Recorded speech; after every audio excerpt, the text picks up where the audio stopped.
Alright, folks, welcome back, everyone. 欢迎大家回来。今天是第512天. It is day 512. Okay, let's do our lessons. Our active recall, right? 徐缓，习缓. 习缓. The weak one is 习. How do we change the E? So what? E surplus. Threw in a bit of loiter. Make sure to take it slow. Everyone getting their sandals on, right? I know how I'm going about it. And Juan is fine. So this is slow, plus like leisurely, unhurried. So it gets slow. 徐缓，渺小，Miao Xiao. Miao is the one. Xiao is small, or it could also be linked with like a small like a oh, interesting. There's another there's a meow for second, but xiao just small. So when you have small plus insignificant, it's minute. I'm pretty sure this is minute and then not minute, right? Minute related things. Although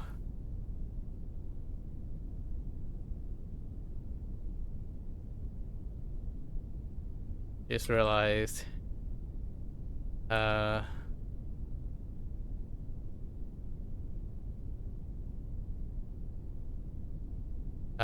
I just realized how weird minute is is spelled. I wonder how they got minute from.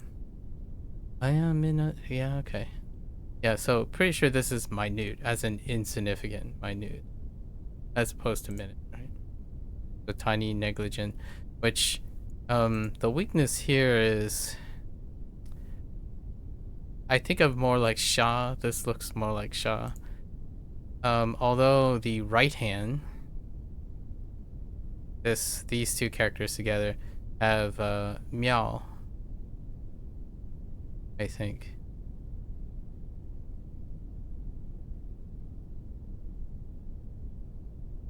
Where's Miao at? Or it's something. There's a Miao with you. Or is it? Oh, no, here it is. Meow. Oh, it's with female, not eyes. And then meow would be, that's why I brought up seconds, because these are the related sounds to this character. So that's kind of where we're at right now.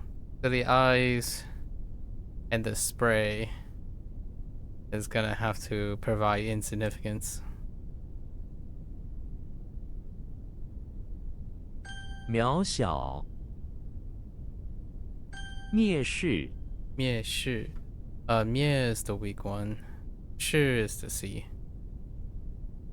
Or to look at. And the Mie is disdain. So Mie is related to the other Mie, which is to besmirch. And besmirch has blood.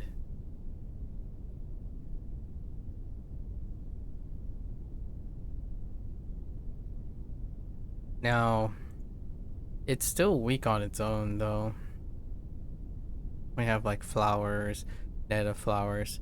Maybe it's more like Mickey getting rid of the disdainful, the disdain the workers have by using a halberd and dropping a bunch of and collecting a bunch of flowers in the net and drop them all around the bathroom or something. Wash the disdain. 蔑视，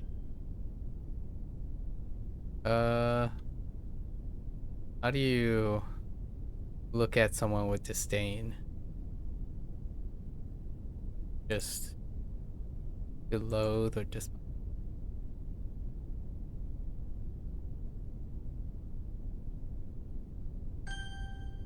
并肩 并肩. Bing is the weak one, which kind of just on its own. It's a foundational. It's a foundational radical. So usually I think of line up, but line up as in the same as like side by side line up. I could add line up to.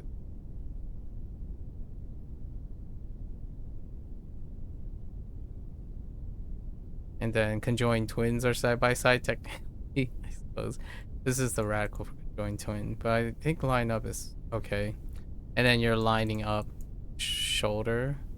So this is alongside or shoulder to shoulder side by side.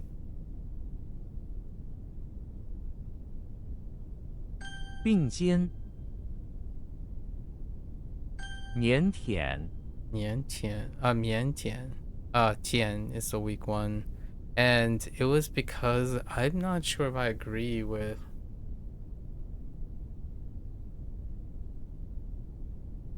I'm not sure if I'm entirely agreeing with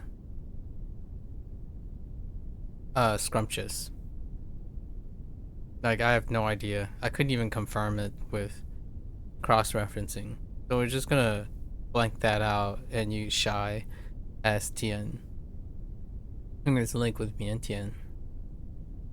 Mian was the facing, seeing, shyness.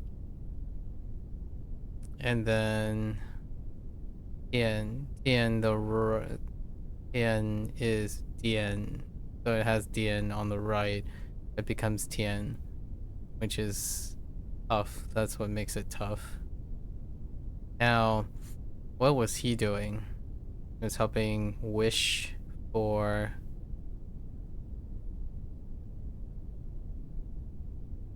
a bunch of things in the list. And then I don't know where I placed moon at. Where did I place the moon? It's at night, I suppose. Oh no, I didn't even place anything at night. Maybe who only comes at night. Brings him a list, a canon, or a list of things that help with his shyness. Huh? 腼腆 That one's questionable. Mian Tian is questionable. 腼腆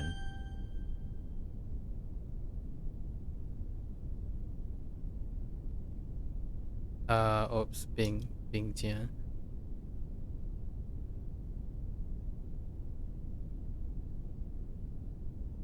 徐缓并肩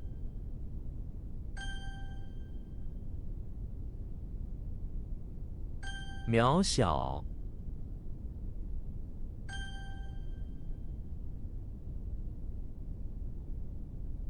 蔑视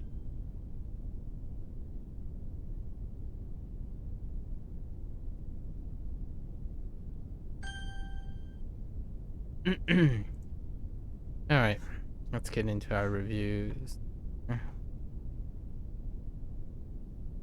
Got a solid 47 minutes.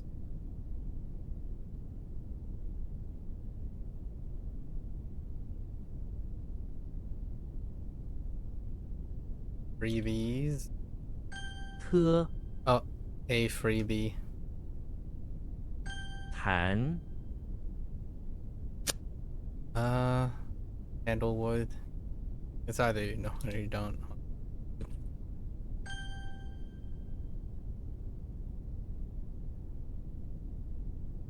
解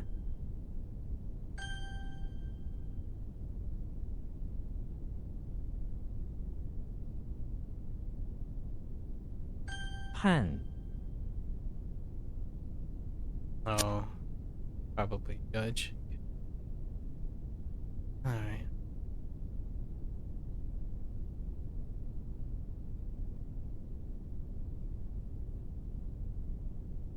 Hmm. What is that? Uh.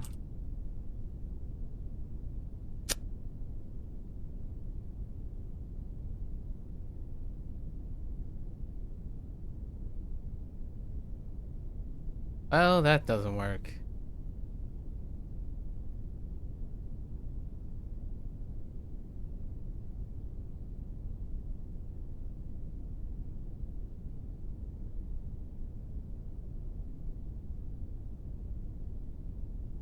Okay. We're gonna rewrite.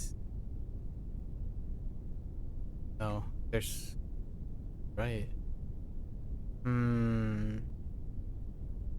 Barn. There's not much Mario in it.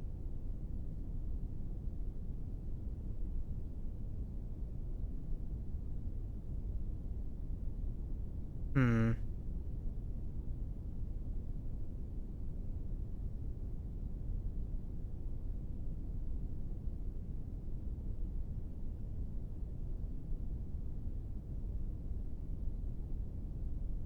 Oh.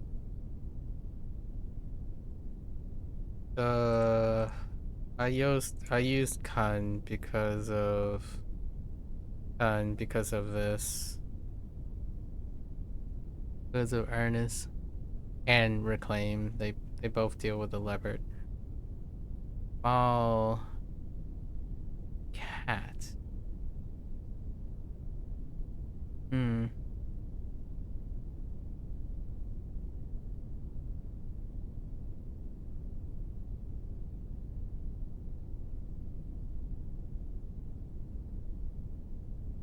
Okay.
Okay.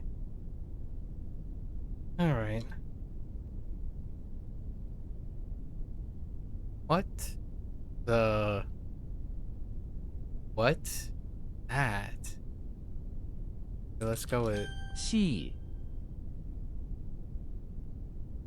I mean, it looks like chi. That's all I got though. Could it be the same? Just another right of.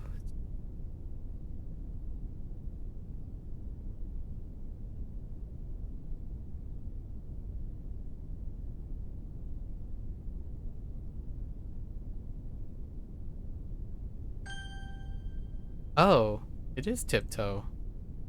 Then what was chi? There are two chis. Or maybe it's not. Maybe it's the only chi. Okay, it's the only chi.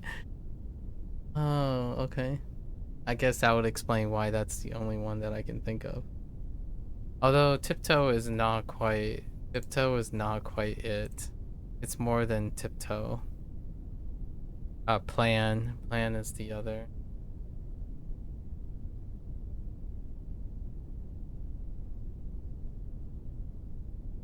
Okay.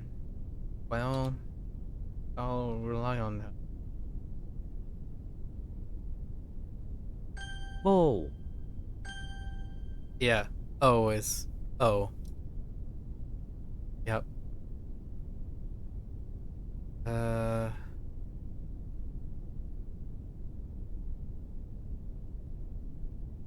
animal with la or la.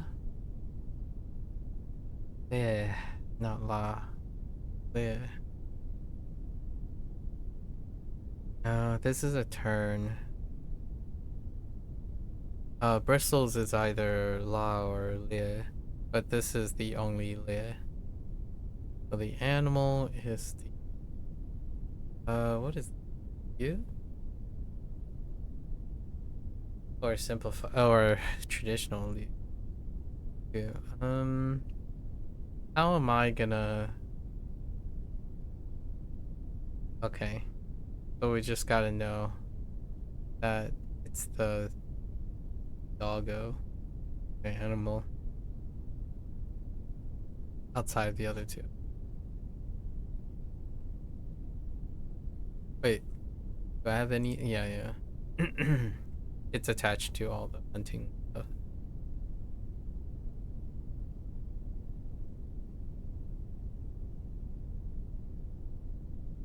I just noticed this. Oh no. Crude. Oh, a low. Low. Wrote it backwards. Crude. It's unique enough.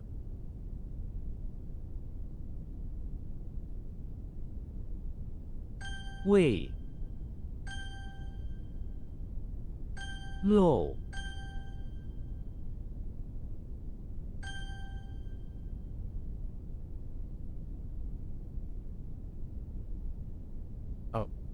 ，Oh, Jun, Yi, Jun, not Jun, Jun, Jun. Hmm. Makes me want to type pool. That's not right.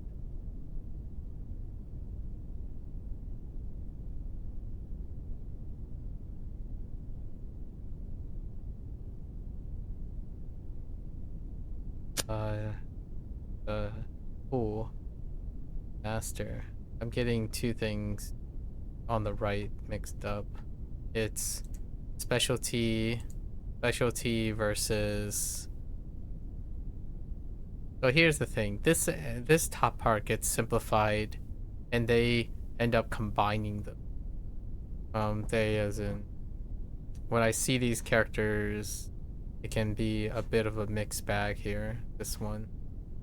So let's go off caliper. They both have caliper in them. So the difference between John, and Chuan, right? Chuan is the one that I'm thinking, but there is a Chuan.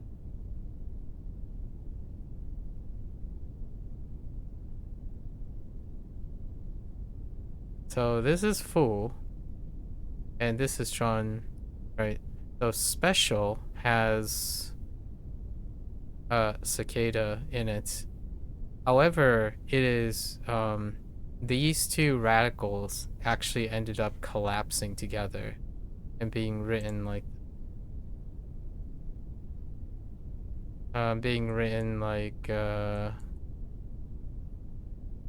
this. Both of them, both of these end up collapsing into this one character, and then because of that, where's John? I gotta be. Oh no, wait, John wasn't person. That could help. John is special, but what about turn? Oh, maybe it's entirely. Maybe I'm completely off. It's not. So.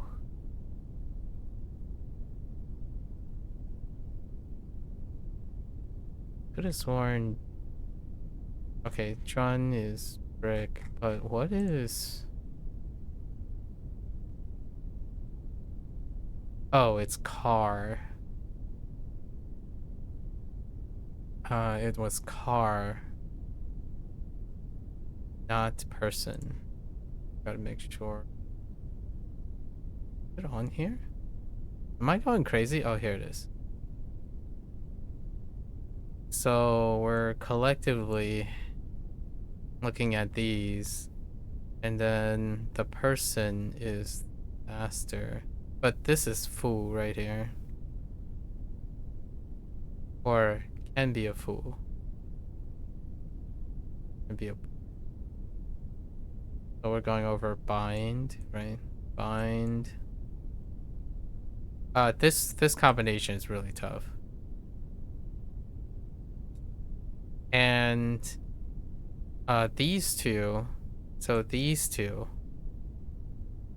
after a while, they're the same thing now, or in some cases they're the same thing. And drops like these one stroke up here, this one stroke that can define the thing is plus or minus, between Japanese and Chinese. And anytime you see a drop like this, some characters have them, some characters don't, and it's back and forth. It's not consistently omitted or consistently added. So, yeah, this is a known, at least in my opinion, a known problem. There are a couple more like this. So, then if you don't look carefully. And then drops, the thing about drops is they're not preserved in a pattern that works. They all, at least in my opinion, and I always view them as a separate thing. So you don't want to rely. I don't typically rely too much on drop. So it's the person, and basically the reliance is knowing the left radical, the accompanying radical, and the right radical is gonna be the sound radical. So in this case, I misread John for fu.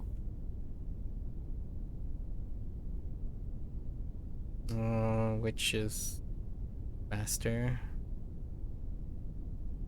The person is the master.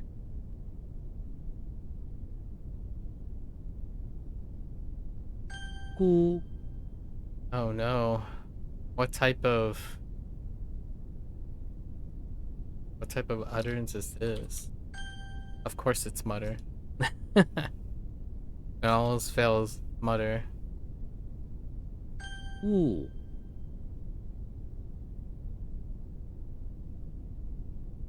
Something about the soul. Gonna be realized. Okay. Okay.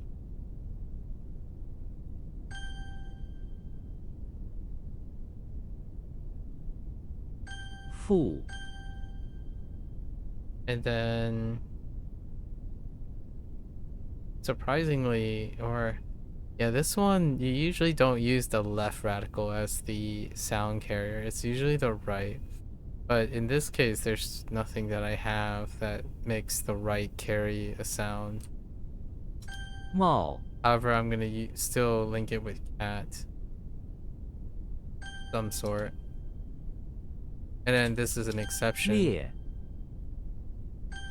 which is probably going to be a vocabulary thing. There's not, there isn't a sound thing to help with this. All the others are law. So far, anyway. Tu. That's you know it or you don't. Gu. This one's okay now because of kanji as well. Kanji overlaps. Oops. Bamboo. It's arrow, right? Or qian. Oh no. Wait. Qian is overlapping with some party. Arrow has, okay, so the blade has the blades. Qian, right? Frugal. This one's probably the toughest. Okay, Lian is the restrained. That's the second toughest. Jian, alkali is okay. And then I was thinking of. Oh, it's not arrow. What am I thinking of? Jian. Alright, Jian for examined. Okay. Sign. Arrow. Oh. Because I was fixated on the bamboo. But didn't have the reed. Again. Qian is the exception for the carrying sound. Although they're all part of the Ian. There are a couple exceptions. Jian is the strongest and Lian is the second.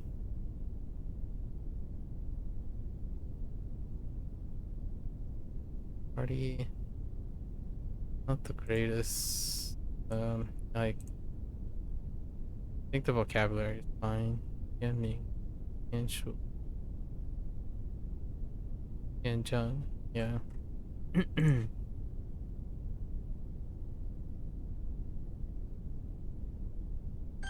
Peng. That was weird. I'll see how long that lasts. What?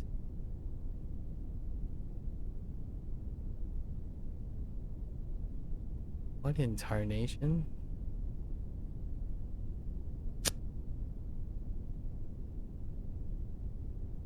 These ones are not gonna. I don't think these ones are gonna get better over time. Let's go and look for vocabulary word.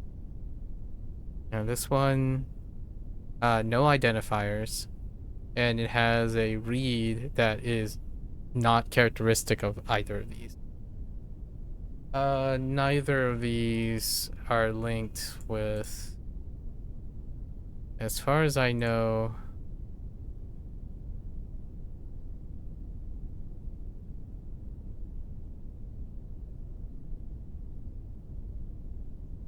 Like up like half of a thing. Neither of these characters are associated with T, except for one, which is the stand. So we could use T from the top, and then Mel is like all over.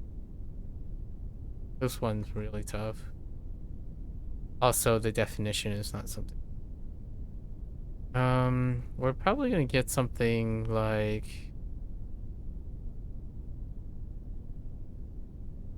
a consort, maybe? We might be able to find consort. Like a royal consort situation. Go look.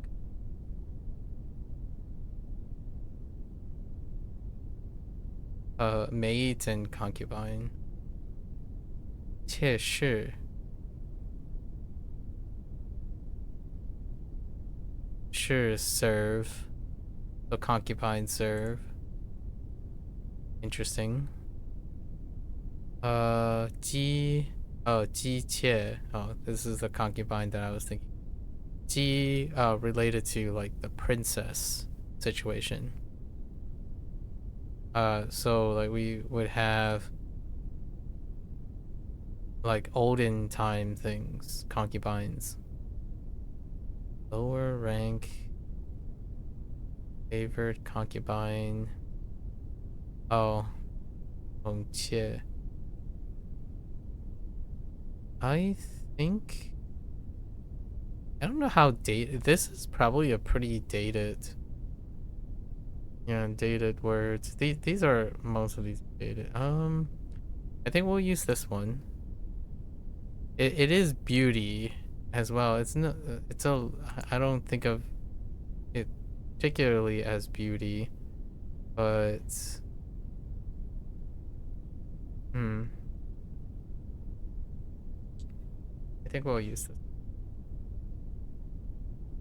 This is also. This is also hime. Hime, for princess in Japanese. Hime.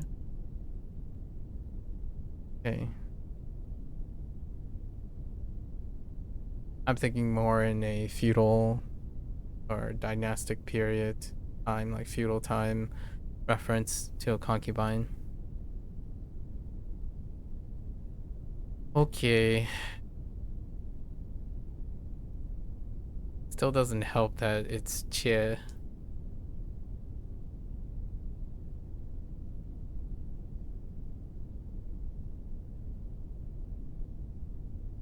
I think I rewrote this like 4 times.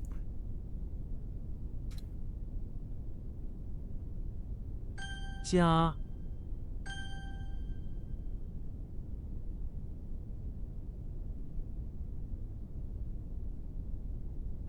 Hua or oh no, 12 for saliva.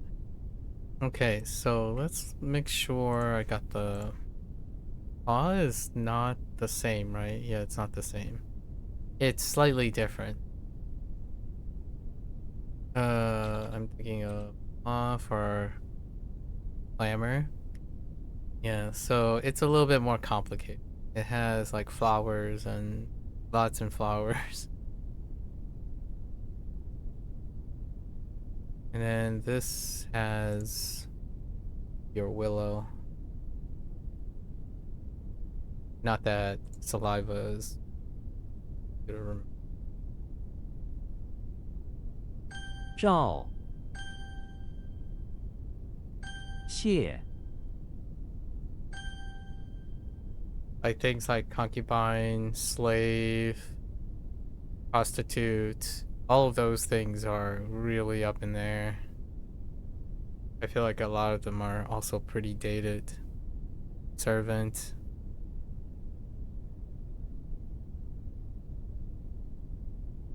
Oh no. What type of bird are you? What's your re? I keep thinking it's Hong of some sort. Hong. Swan. Because of the river.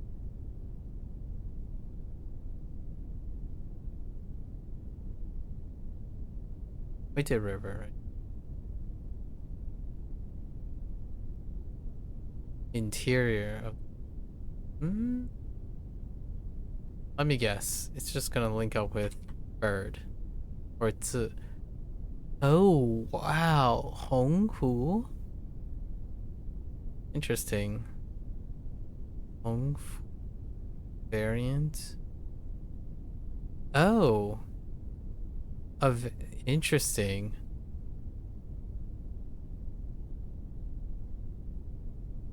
Hong Yang. Swan and goose put together. Bird species. Hong Hai. That's a company. Oh.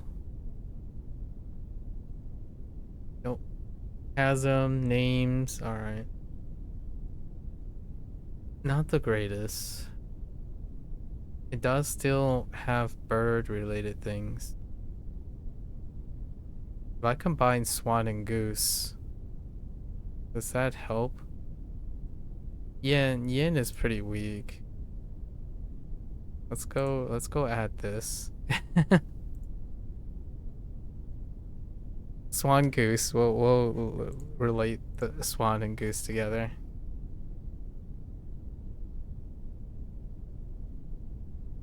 What?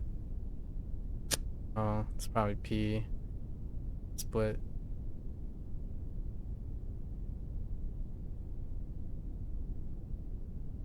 Qian.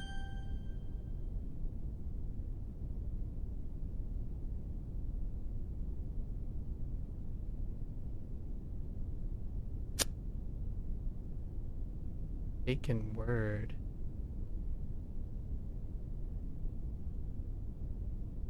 Take the word of insulting. Go look for a. I'm gonna say probably 自州. Probably 自州 of some sort. What?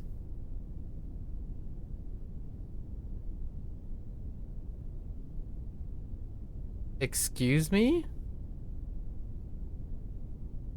There's no results for this character. Alright. Looks like we're gonna have to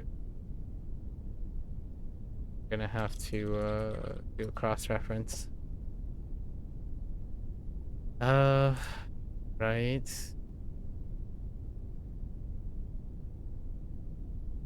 A prominent city name. Wait. Oh.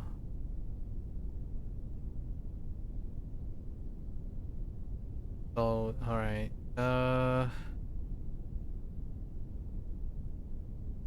Dofang.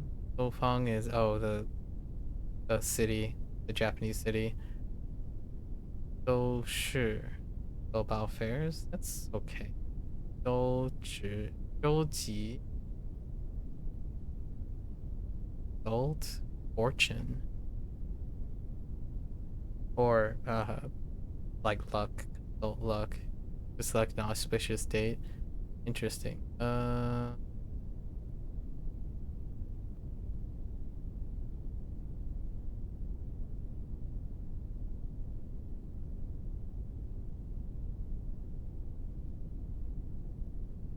Well, we can't really add anything. Okay. I haven't considered the idea that there wasn't a dictionary result for some of these. Okay. I think G is pretty good. D for like luck.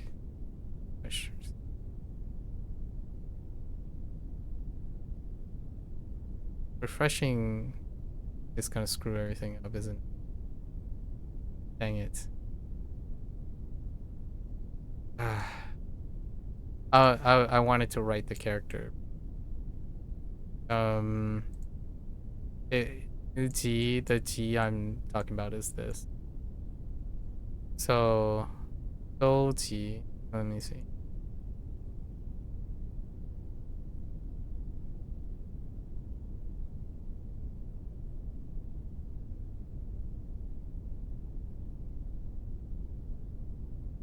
Yeah, this. G. Which is if it's consult, right? Consult luck.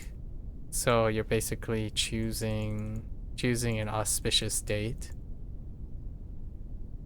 It reminds me of like weddings, like when you're going to make a big decision, like moving, I don't know, a celebration of some sort. You pick an auspicious date. You consult.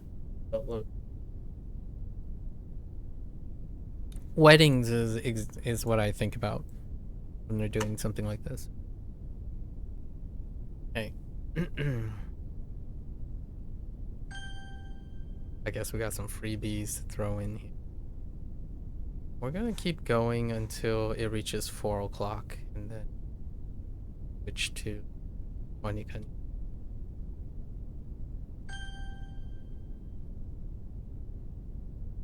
What? This whole thing is a thing?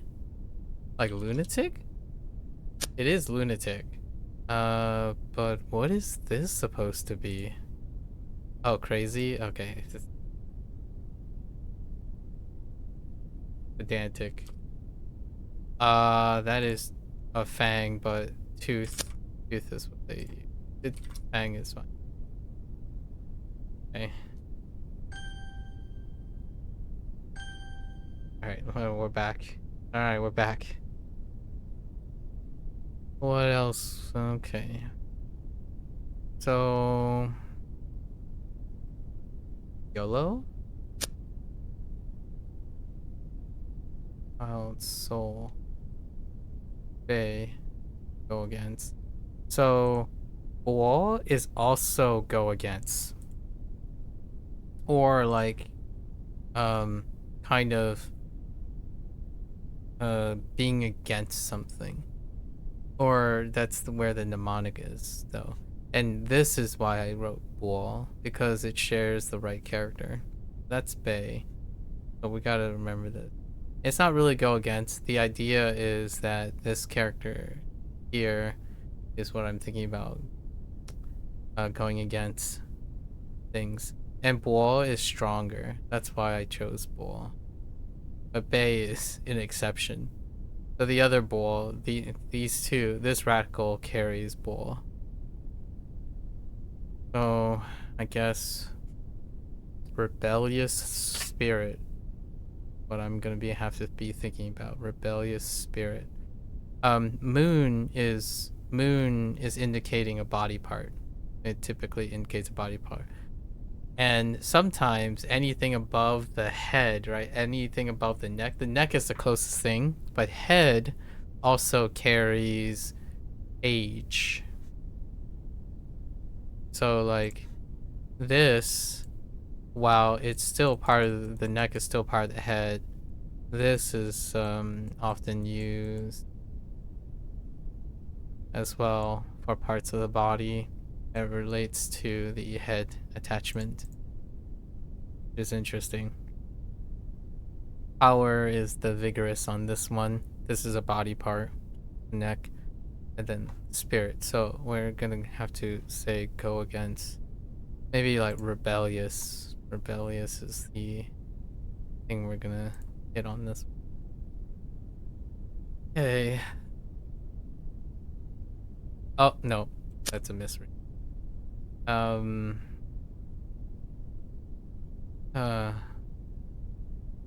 what is the pepper? This is we're going to the electricity plant, dome and the pepper. So oh,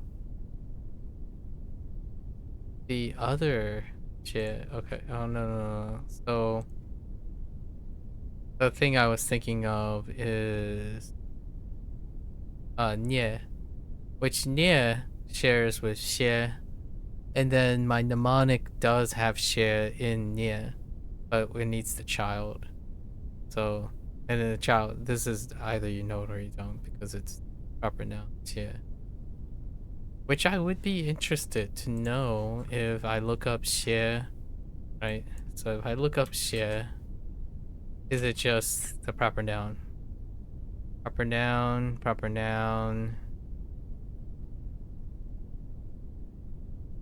Schrodinger was oh, these are gonna be interesting.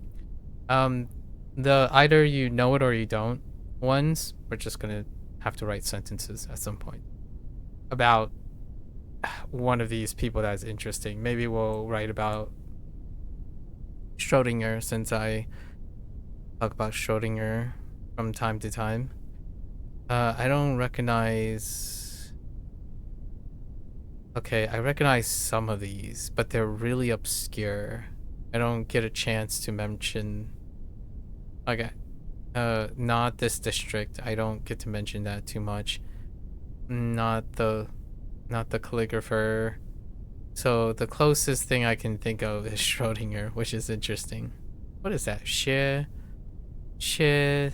定谔 Schrodinger 薛定谔 Okay, interesting.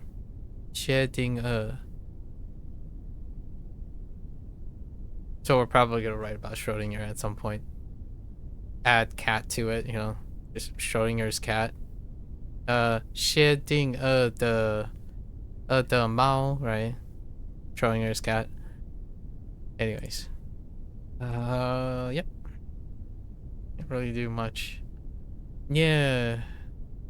Yeah is a bit better, I suppose. Yeah is pretty weak too.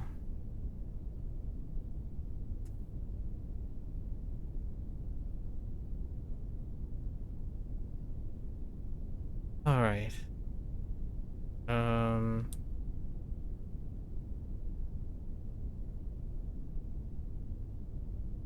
Oh, bang. For upper arm. Bang. That's a 50. 薛榜 Nope. 邹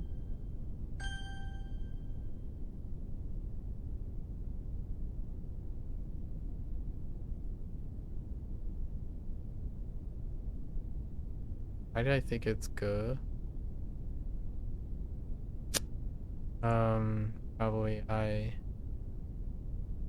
This is a swap up, a swap up sound, and I'm thinking of ge because of kutsu. Kutsu is basically that without uh. This is what I was thinking of for flower, but it has one extra radical, which is good. I was able to resolve this. So these two are related. That's why I would make that mistake. Let's see. Friendly. Friendly is pretty wild. It's not even close. Like I is way outside of 结, he, and 格, and 可, 可, like 可, 接, 些, all of the right, all the stuff. I is just out there. So let's go look at a word. Oh, we do have a word. Amenable. Amiable. Oh, 和蔼. That is amenable. So the idea is then we have to think about separating the word. Flowery words. Thing with flowery word. Use a fairy to help with talk to kids. Okay. All right. 枕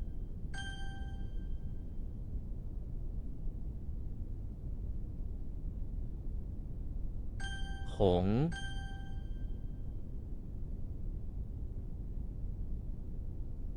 纯 Oh no, that's mellow. Mellow. Oh, honest. Okay. So what is mellow? Mellow wine thing. It's not. It doesn't use shrine.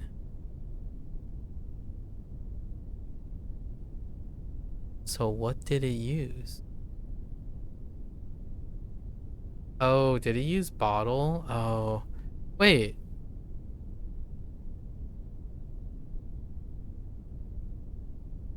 Oh, that is an error.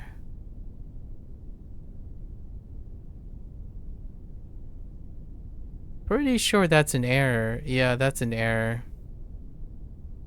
They did not include it.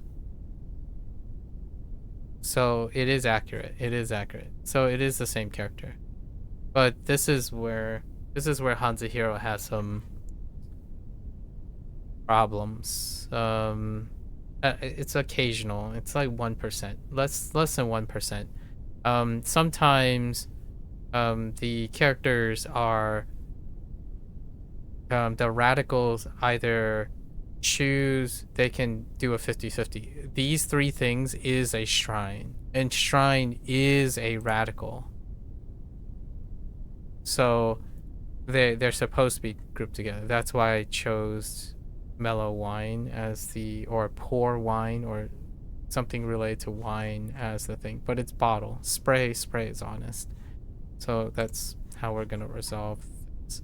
We could add a word. Honesty. There's plenty of honesties that are new that don't have a word. We could use something like sincere. Chun. Maybe there's a chun here. Oops. I hit copy.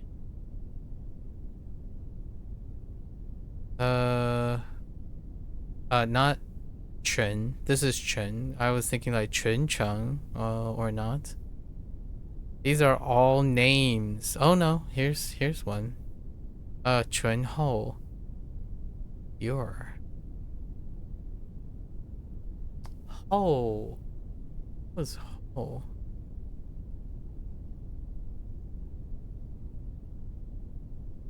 It didn't make me think of purity, so I don't know about using Ho here. Chun Pu. Pu is Pu is like servant or simple, plain. Okay. Interesting. I kind of like that. Pu is weak. It's getting clouded by all the other ones like pool and the other pools. I think we're gonna use this one because this one is getting clouded by a pool, servant, the person. Tree is the symbol. So we'll use that. Lots of places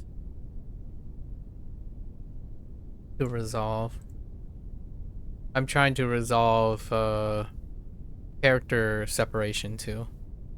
Now that the major problem I typically have now is whenever, since now we have all of the like a lot of the characters, now it's more like there's major things and the focus is to figure out the contextual. So reads are really strong, and I know exactly if it's typically either 50-50. If it has a even distribution, sometimes it can be a 33, like a third. And then oftentimes it's a 80-20. So whenever you have a character containing thing, like a sound, which is what's awesome, in my opinion, very awesome about Chinese, at least Hanzi. Yeah, most of the time it's 80-20. You're probably gonna have a dominant one, right? A dominant one, and then an exception one. And exception one doesn't mean just one. It could be like 3 exceptions. And what I mean by exceptions, I don't mean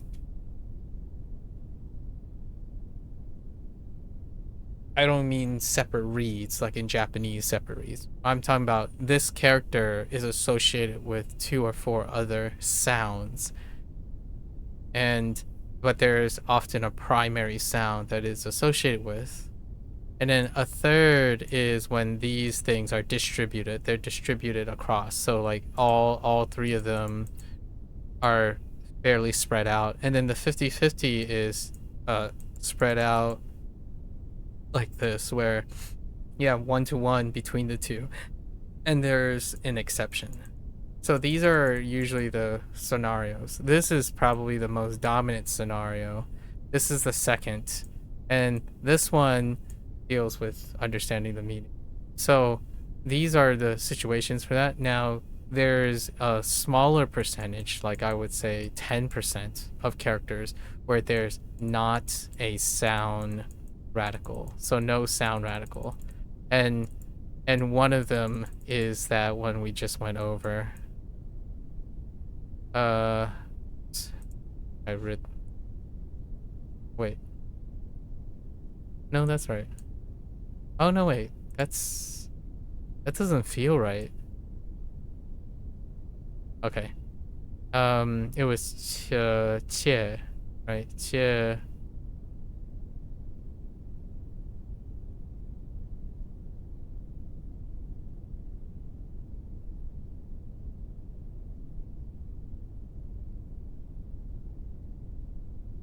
Yeah, che. Che was this one.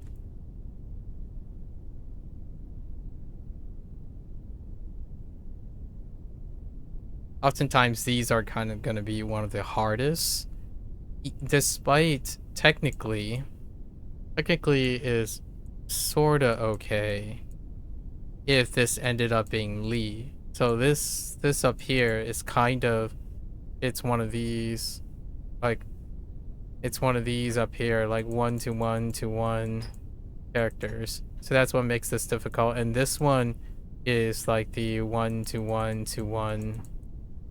So both of these combined, they have low chance of knowing the read. And then this became an exceptional read. So these ones are always going to be like exceptional reads if you have like low, highly distributed things. So things like radicals like this, right? These, we had another one too. It was, right? So all of these are technically they're not supposed to be sound carriers.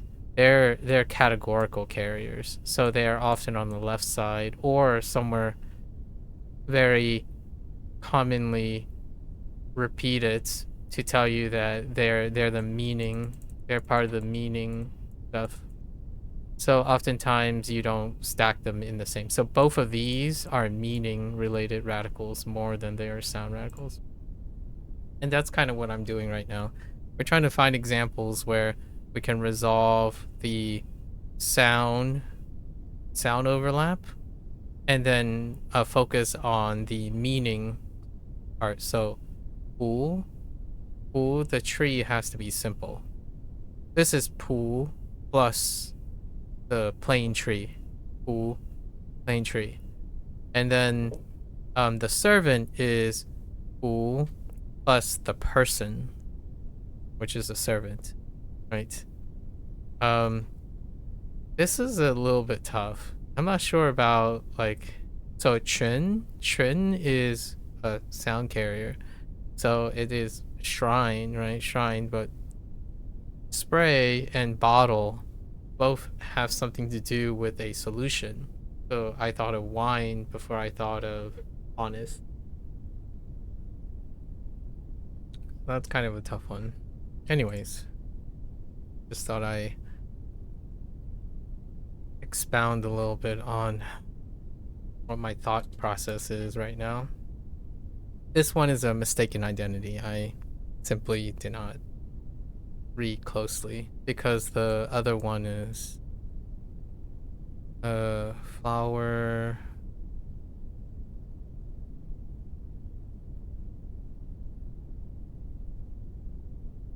Oops. Wait, is there like a...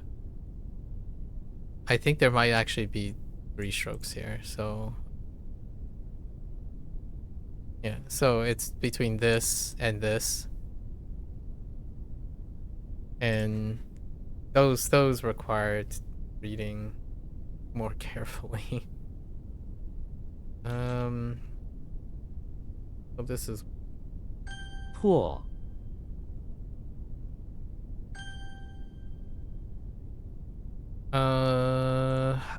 this is an exception, so 20%. So tuo is 20%. It's part of the 20%. Notice how like che would be the default. However, then so we have 3 ches, right? So to give you an example of what I mean, so this would be under the 80-20 rule. So it's not specifically 80-20, but che would be the default read for the character sound, and then the exceptions are the ones you're looking for. And the exceptions are that they are che plus the identifying meaning radical. So you have che as your base, and then when it's concerning the mouth, right, concerning the mouth, you have to understand that the mouth is saliva, so it has to be tuo with the mouth. And then when you're thinking about position or post, like I know this is like post as in post office, right? Or like that type of post, but a post is also position. And hill, we're using hill for here, or a building, which both hill and building will work for a post office, right? So, and then that's how you would attach it to a separate sound. And then shay, shay is asleep. This is I. So that's how I'm organizing it now in my head, like a separate way of organizing instead of like building towards this. I'm now deconstructing this. So we're deconstructing in a way that deals with the sound and then the associated meaning. So that's a different way to look at characters, so to speak. Especially, in my opinion, when you have enough characters, which I would say if you have more than 2,000 plus characters, that's when I started thinking about characters this way, which is where it kind of clusters a lot of things together. It deals with what characters look like and sound like, and then what their association between the sound and the meaning, as opposed to looking at it like all sound, all meaning, and then doing them serialized. So that's how I'm organizing and overcoming this stuff. So whenever someone needs to distinguish between these, right, the focus is on the meaning character. You're trying to focus on the differentiating and then using the similarities. This is where I feel when people observe things, at least in my opinion, the people that I've interacted with, they like to ignore things that are similar and only focus on things that are different. This is, in my opinion, not good enough. Personally. Is it good enough? Is it sufficient for them to learn the thing? Yes, I think it is. For me, it's not good enough. Ignoring similarities instead of adding them together, right, is like reading half the character and then not paying attention to the other half. And usually the people that I interact with, they're, in my opinion, chronically online. So to me, people remember things that are chronically online by looking at the differences. This is whenever someone says they're doing analyses, right? When they're analyzing things and they're comparing things, right? They're not, in my opinion, using the English word, they're not analyzing or comparing things. Like the way analyses and comparison exudes. It exudes that you are comparing similarities and differences, not just differences. The word that I would use that most people do online is they are contrasting. They're looking at contrast, not comparison or analysis. In order for analysis, which analysis, in my opinion, is above, it's both comparison and contrast. So when you're doing an analysis, you are required to do both these things, at least in my opinion, in order to be sufficient for analyses. So this is one of my parts that I feel are fairly weak. The weakest thing I can think about whenever someone asks me to read something that they made, or read an essay, or ask for feedback, right? Ask for feedback and like observe them and then ask them questions, right? Is usually I often get like 90% contrast, the stuff that they remember basically, and 10% of it is similarities. And the 10% similarities, it immediately tells you they are ignoring it. Like, oh, that's okay. Like, that's the same. It's the same. Like, oh, that's just the same. I don't have to concern myself. Oh, it's the same. Like, the same meaning it's no big deal. And I find myself occasionally doing that too. Like, I'm not immune to this. When you look at things that are similar, you tend to start to ignore it. So this stuff no longer exists, right? Right. When you think about how crazy that is, when I hear someone studying Chinese and Japanese script, they think that when it's the same, they don't have to worry about it. So if I erase these, right, what do you have left? Like, you have barely any information left. And that's usually when I hear someone says, "Oh yeah, it looks like that thing. Only it's like it's different. I don't know why it's different." Right? Even though they focused on the thing that is different, they don't have the thing that is the same, so they can't tell how it's different. And that's usually the thing that I encounter whenever I ask someone like, "Oh, hey, you've seen this before," and they're like, "Oh, you're right, but I can't tell which one is the same," because they don't actively remember what's the same and how it is different when it's coupled together.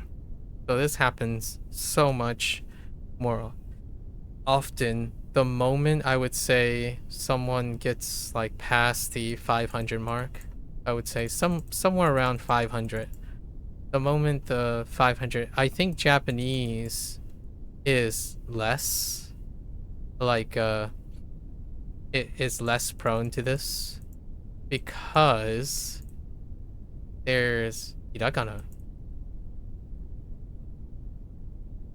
And because of hiragana, you can use technically a lot of the same characters early on and attach hiragana. So when you attach that, like verbs and whatnot, you have less chances that character overlaps. So what I mean by that is whenever I like pull up wanikani and look at a character, like I'm like, oh, you know what? I wonder how often this part comes up. And when you pull it up, there might be like 2 or 3. There are obviously very common radicals, but those common radicals are very separate. They're like 10 to 1. So common radicals occur, you know which the common radicals are, like things like this. However, the other ones are not. But in Chinese, it's not the same story. It's double. It's 2x. So, you for Chinese, I would say it would be like a lower threshold. The 500 mark for this is largely because in Japanese, if you have to understand the difference in the hiragana. So it's still similar to this. The strategy is to understand the differences with regards to the same, but they have a lower threshold. And then for Chinese, I would say it's 1,000 plus mark. So what is the hiragana part? Like the hiragana is like endings, right? So oftentimes people would look at like the endings, right? And it could be the same character. So it's the same character. I don't actually have a good example off the top of my head. The same character, but it would have 3 different endings. This is what Chinese is doing, in my opinion. It's an analogous form. You have a character, the same character, quote unquote, same character, and it is attached to something different. And you have to know the difference with response to the same character. Now, it looks a bit more compressed this way, so it doesn't read as well. And in Japanese, it's still very convoluted because technically, all of the rules are an indicator. So it's a mechanic, kind of like this. It's a mechanic like this, and you're supposed to understand the differences of these things, which is what Japanese does. Like, oftentimes when you have, you have your I, O, U, right? When you're the columns, right? And then you have your rows, which BoomPro keeps calling these rows, these columns, and these are rows. I mean, fair enough. So all of these serves as mechanical sound indicators for their things. Like this column, for example, intersecting down is related to potential. For example, you could say that. And this column going down can be related to negation. And then there's very specific columns like the Ma column have different interactions going across That's kind of how they go about it, in my opinion. So these two things are what I'm doing here. I'm analogously approaching Japanese, what I'm doing in grammar, so on BoomPro. And then now I'm applying a similar strategy.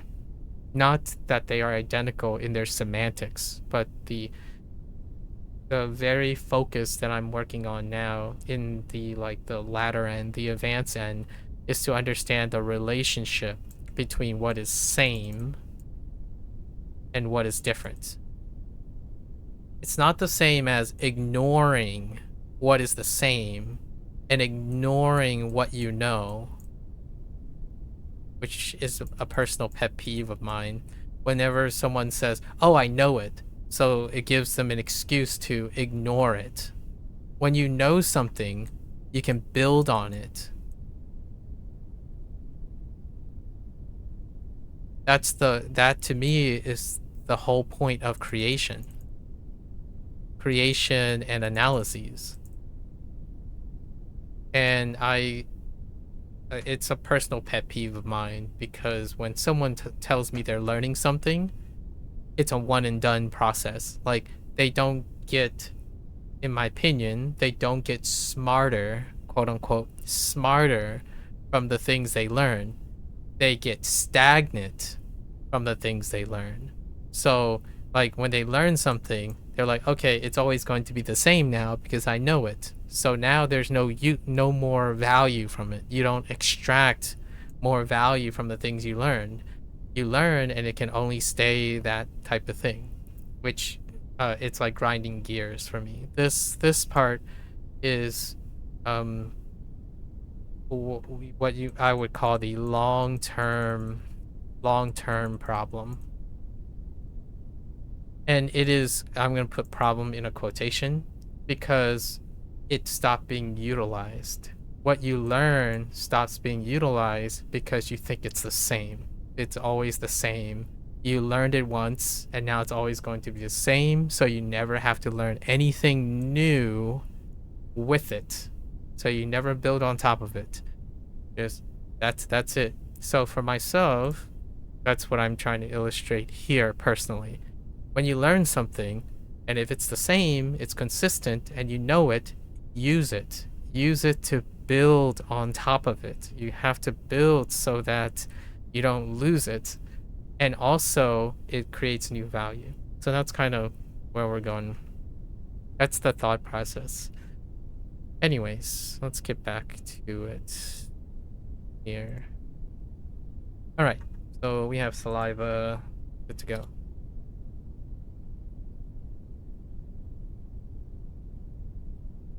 So it's not Kudzu, it's friendly. I. Also, you build on top of mistakes. You don't ignore mistakes and reject mistakes. You build on top of it. You shape the mistake. That's how, in my opinion, that is what learning from a mistake involves. Avoiding a mistake and correcting a mistake and then pretending like the mistake won't come up again, ever again, that's not building. You're not learning from the mistake. You're overriding it. The idea is you don't understand the nature of the mistake, how it can be utilized, how it can tell you something. You simply override it and hope that it never comes up again. I think that's kind of one of the other big talking topics. Whenever so far, the vast majority of discussions I have, when someone tells me they're learning from their mistakes, like they're not afraid to make mistakes because they're learning from it, and then I ask them what they do when they make a mistake, they're avoiding mistakes. They're not learning from mistakes. They're correcting mistakes. Like, what I mean is, they're going to find the correct answer to replace a mistake of which they don't understand why they make the mistake or how they make the mistake in the first place. That's not learning from your mistake. It is correcting your mistake. I agree. If someone says, oh, I just correct my mistakes, as in I find the right answer to replace the mistake that I made, that's fine, right? If they tell me they're learning how to, prevent mistakes or uh, mitigate or increase consistency, that's not the same anymore. You do not increase consistency by ignoring how and why you make a mistake. That mistake persists because, in my opinion, you do not solve or investigate the nature of that mistake. Big asterisk though, your consistency does still technically go up. Not because you made less mistakes per se from understanding the mistakes, you made more correct answers. So your consistency goes up by getting more correct answers. That doesn't mean you got better at learning from a mistake or correcting a mistake, because you did not do that. You didn't perform the process of doing that. So hence why the vast majority of my conversations about how people think they can solve problems, as in, learning from their mistakes and whatnot and improving upon their mistakes, they're not doing that. Whenever they make a new mistake, it's back to the drawing board. Like, okay, so what do? They rewrite it. They pretend like the mistake doesn't happen as long as they keep getting the right answer. And that is the core of, at least in my opinion, the stuff that I work on, or at least I try to demonstrate, maybe indirectly. You don't fix mistakes by looking for the right answer. You don't learn or work with all your experiences by ignoring your experiences. Looking for the right answer is ignoring the mistake that you made. That is ultimately what you're doing. You make an error, you look for an answer. Those two things are rarely ever dependent on each other. You can always know the right answer by being an incredibly deficient problem solver. You can be given the right answer without any learning involved. And some people may say, well, if you learn something, right, foundational, if you learn something, you hope that later on you can create, analyze, compare with all your foundations. Yes, you can.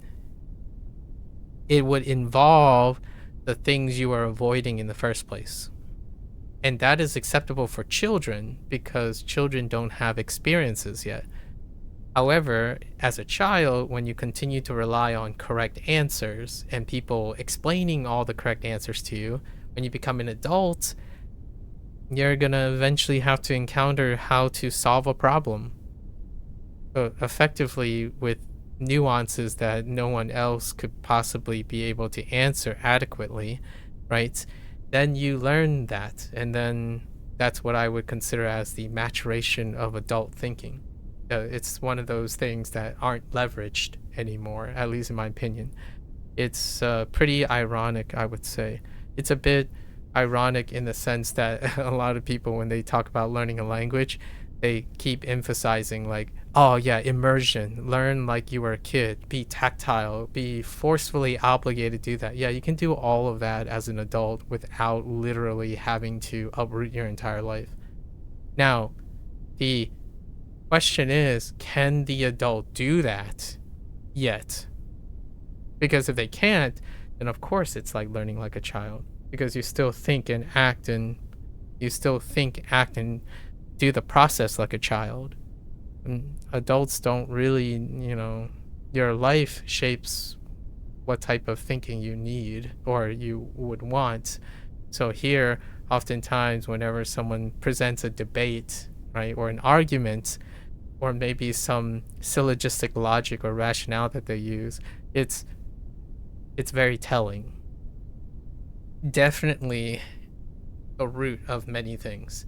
The idea that same is not important and different is what makes things memorable. Both. You need both for them to be memorable. Because without a point of comparison, that's what it's called, right? A point of comparison. You need something that is the same between things in order to appreciate the differences, not one or the other. Which, for the record, that is the major way people make an argument. They make an argument based on contrast. That, and what's even more egregious in my opinion is, since the argument is based on contrast, there's no standardization. No standard. Why do we need a standard? Because that is the quote unquote point of comparison. If I use this most of the time, this example for language learning, Duolingo sucks because it doesn't have grammar explicitly explained. Like, I don't know, choose your favorite thing. I don't know. Insert grammar text. Whichever your favorite grammar source is. This is a point of comparison with no standardization.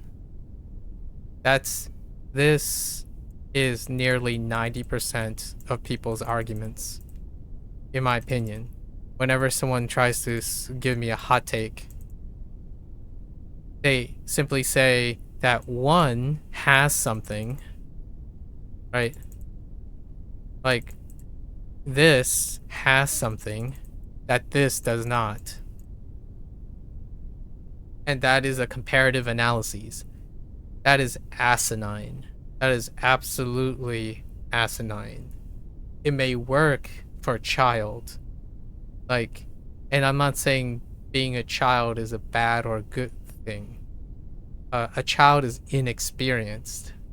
It does not have points of comparison yet. Right? As you're growing older, you are supposed to gain more points of comparison in order to create contrast. In order to see contrast, you have more points of comparison. Like this person's story, this person's story. You've encountered 100 people, there's 100 points of comparison. And it is through the comparison of sames in order to appreciate the differences. But that doesn't, in my opinion, track for how most people evaluate things.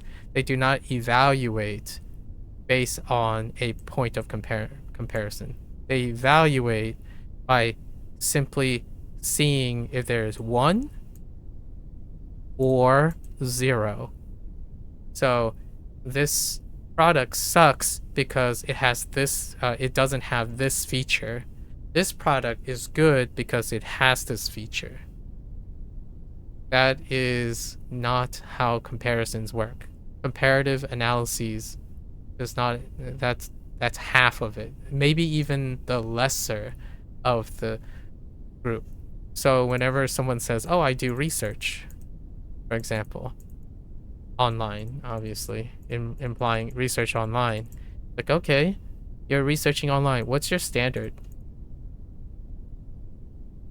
And someone would say, well, what do you mean standard? What's your control? You told me you're doing research, right? And you're researching online. So what's your standard? What's your control? What are these things? These are points of references or point of comparison. So you're telling me you're doing research, right? You're researching a topic. So what are your points of comparison? What are your standards and what are your controls? How do you know what you're learning is comparable. I think I recently entered a like a bit of a discussion when someone told me about bad game design. Oh yeah, Drama talked about bad game design and talking about like Witcher 2 specifically. Right? And then it was talking about like potion drinking. The the absence or presence of potion drinking. And I'm like, but what is the standard? So the way I framed it is I framed it in the sense of convention in order to provide whether it was intended or not, but it has to have a convention first. So the convention, the infinite wisdom of convention is that, well, it's hard to predict, right? We eventually talked about whether it's quote unquote intended that you can't drink in combat. And because I reframed the focus to a convention, the expected is like, can you just magically start drinking potions while fighting or something like that? That creates a point of comparison, whether it's absent or present. That creates the point, right? Like the point of comparison. When someone says, "Oh, you can't drink potions during combat," bad game design. That is, there's no point of comparison. So the suggestion from that argument was that if you can't drink during combat, it's bad. If you can drink during combat, you don't know. Like it might be good, it might be bad. You have no idea. There's no point of comparison. So that's kind of, and it's not restricted. You know you can be 20 plus. Like we're not talking about age dependency too much, but you can go well into your professional career and still fail at doing research, in my opinion, or be deficient at research. And how is this related to all of the stuff that I've been doing? When you're learning something, one of the adult's assets, at least in my opinion, one of the great things about being an adult that, in my opinion, is untapped oftentimes is comparative analyses. And even beyond that is creation. And these two things are largely exclusive to being young or a kid.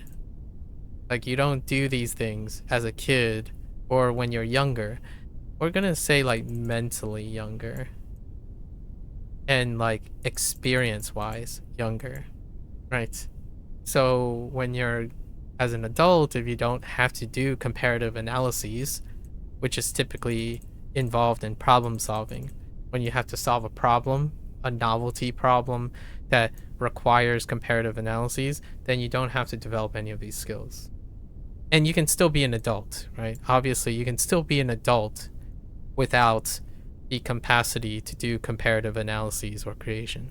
And that's kind of my impression that I get. And it's not through hearing them about their language learning or what they know, right? That's confirmation bias, by the way.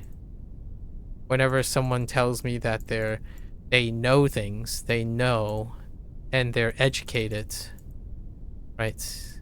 They would tell me like, oh, they passed the N4 and they passed the N3 or their HSK 6. And I'm like, okay, that's cool. You know a lot of things, right? And you can confirm that you know a lot of things. Are you educated? Well, that is debatable because there are people who can clearly know a lot of things and do a lot of things, but they don't necessarily approach it like they're educated. And that's a personal semantic. We're using jargon here. Like how how would I define someone who is educated or intellectually, like educated in the sense of they're a scholar? Well, they are inquisitive, they are curious, they continue to try to be open minded. And I'm not talking about like prejudices and stereotypes and discrimination, although the open mindedness and narrow mindedness forms the foundation of those things, like the underlying foundations. An educated person does not ignore things, or they try their best. That doesn't mean human tendency doesn't take over. The human condition is you ignore things that are disinteresting to you and you filter things based on confirmation, right? If you're looking for something, then you typically ignore all the things you're not looking for. It's focus. That's what focus is. So oftentimes it's a balance and check. However, whenever someone says they're learning something, or they're learned, or learnt, it's a learned, they could know a lot of things. How they explain things to me, in my opinion, and make arguments is going to tell me if they are educated or not. Because that's what's missing, in my opinion. Not that you need it. Missing doesn't mean necessarily it's a bad thing. It also means that you might not need it. You know, you don't need to do comparative analyses if you like to learn by experience, like just hands-on experience. If you're a craftsman, sometimes you don't need to be in that manner. You don't have to predict, extrapolate models in order to develop your skills, right? This happens quite a lot, and I actually use trivial, a little bit more like lighthearted, trivial topics because it's a lot less. It's a lot easier to engage in. So I would deliberately engage in conversations about video games or game design or something that isn't personal, like very personal, because in my opinion, you don't need to go deep into personal things to see if they are approaching decision making and stuff like that. And learning, well, I enjoy learning, so that's in my opinion what is part of the underlying thing about being educated. Educated sounds like a past tense, right? A lot of times when people think educated, that's past tense. We're going to talk about English now, right? Educated, past tense, as in you have learned something. That's how I feel what people think when they think about educated.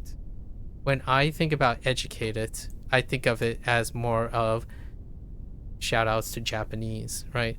It is a progressive, it's a progressive state. So you become educated and you continue to be educated. So, you know, progressive form, right? A progressive state of change.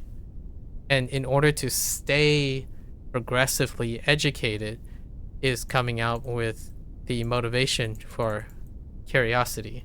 You're consistently being curious. So whenever someone says, I learned this, so I would be wasting my time going over it. That is a learned state. The alternative is, oh, I learned this one way and I know it. So now what can I do with it? Again. So you don't have to learn the same thing over and over again. You can encounter the same thing and learn something else with it. You're ever curious about how you can use the things you've learned to continue learning. You are in a progressive state of being educated. Being learned is a static state. So when someone learns something, it can never go beyond the thing they learned because they assume that they have mastered it. That is, in my opinion, the difference between someone who is educated and then all the way down on a number line to uneducated. At least that's how I go about it. And I don't use this term because this is typically a stigma. So I typically use the word scholar like a scholar versus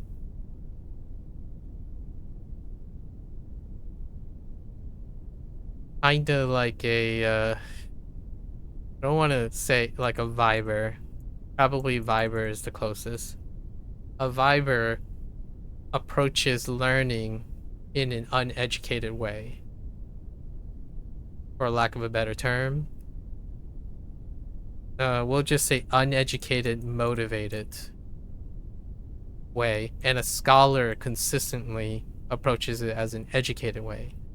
They are curious, consistently curious about as much detail as they can, building on all the things that they have. A viber is only interested in the filters that they have. So it's whatever they're observing, whatever they want to observe is the thing that they're going to learn. So if they like Japanese, they're only going to learn the things that they like. They're not going to learn out of curiosity. They're simply going to learn exactly what they like. And how do these differ? This person will give you feedback based on their opinion. This person is more likely going to give you feedback on completion. So overall everything, like most things.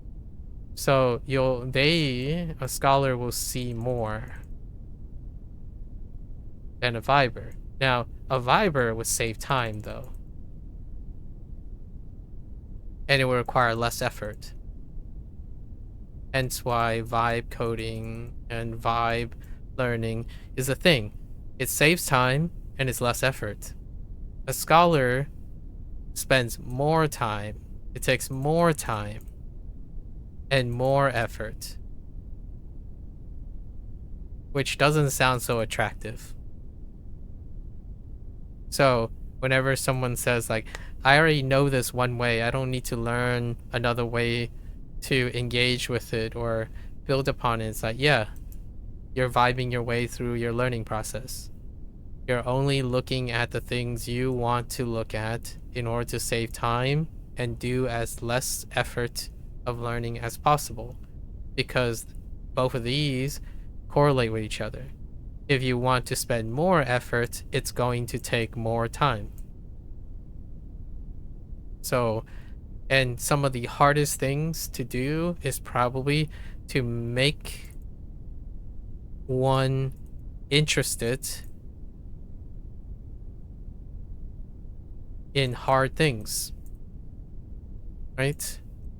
That's the story of the internet. It's hard to make someone want to be interested in something hard, for lack of a better word. It is easier to make someone interested in saving time by doing less. And I'm not talking about the results. So a viber is still results oriented. A scholar is typically process oriented. Not that they're exclusive from each other, they're oriented in that way. Scholars spend far more time concerned with the process of things, and vibers concern themselves with the results, less so the process. That doesn't mean they don't do any of it. They are far more that. And that's why I'm comparing the two. I'm talking about the process right now. It saves time on the process. The process is less effort. It requires less effort for the process. You save time for bigger results. So a Viber would want to save time, spend less effort, and produce a disproportionately bigger result. A scholar would have to equate these because the results do not dictate how much they learn from things. The more time and more effort you work with the process, it may or may not produce the results you want, because most of the learning comes from the time and effort you place in the process, not the result.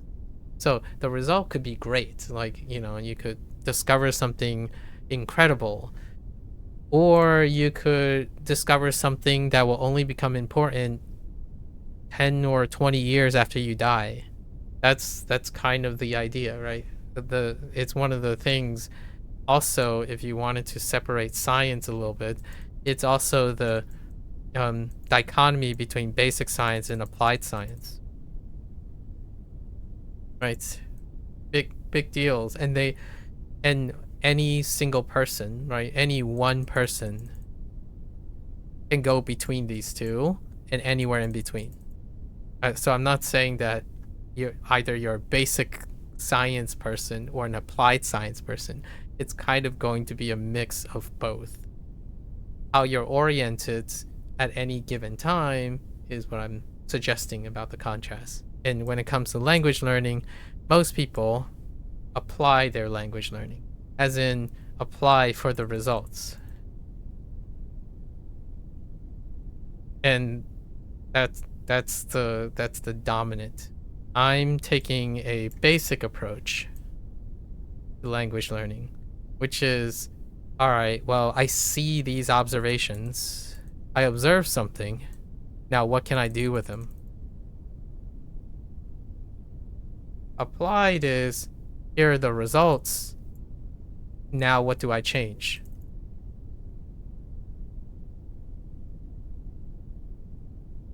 They might sound similar, but not necessarily. It means the world of difference. You use a tool, you look at the results, and then you decide what to do about it. You use a tool, you see what the tool does, so what the process does, and base yourself on what you're going to change. So in both cases, it can be confusing because it sounds like the same thing, but one is process-oriented, one is result-oriented. If you're getting better, if your accuracy is going up, then you don't have to change anything, right? Because the results speak for themselves, aka results speak for themselves. When I see the percentage goes up, I notice that I can improve on what I'm doing to get the percentage goes up, right? So my process will still continue to change despite getting good results.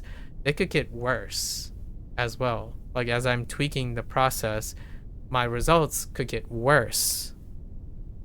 Applied is, if it's working, don't change it.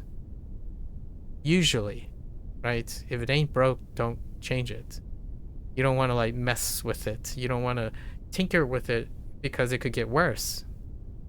Typically, in my opinion, whenever someone sits on a good thing, they're not curious whether it could be better, oftentimes, and they're not curious what could make it worse.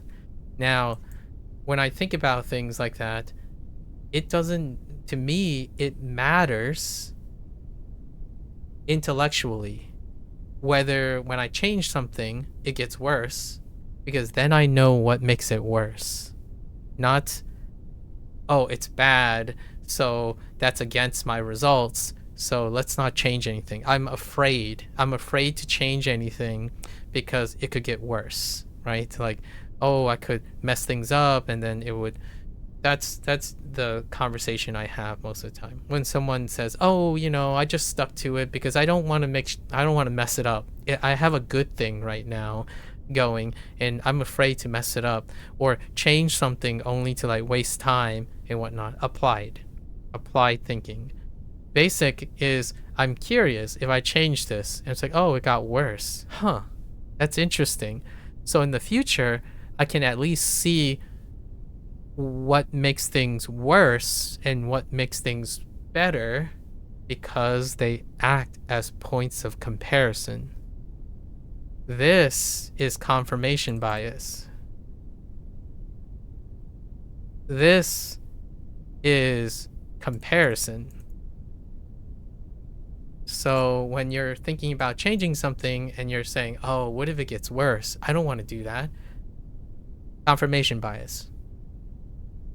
You're already, in my opinion, the likelihood of the person I'm talking to is that they only see what they want to see. They only work towards what they want to work towards, but they rarely are able to provide feedback or explain things to another person because you didn't see, experience, or interact with the opposite. So oftentimes whenever someone says, oh yeah, I have advice for you, my friends, like do this because it's going to work for you. I'm like, how do you know what my problems are? Have you had my problems before? Right? It's like, no. I know everyone's problems, and this is what I did to solve those problems. What are they? What are they? The problems that you claim that you know everyone has. What are those problems? Did you have them? Because when someone talks, in my opinion, someone who's a viber talks like that. Someone who's an educated person, a scholar, would not be so bold to think of it that way. Where when you have nothing, all you do is confirm. So whenever someone sees me get something wrong, like for example, I get this one wrong, right?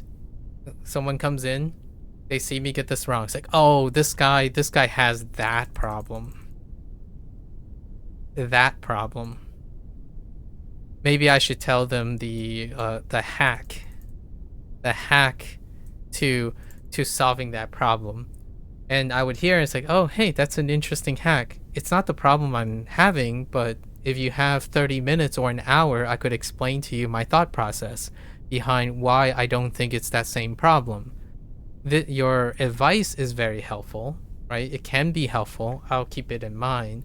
However, this very nature of this problem requires more nuance for me to explain because I'm more interested in the process.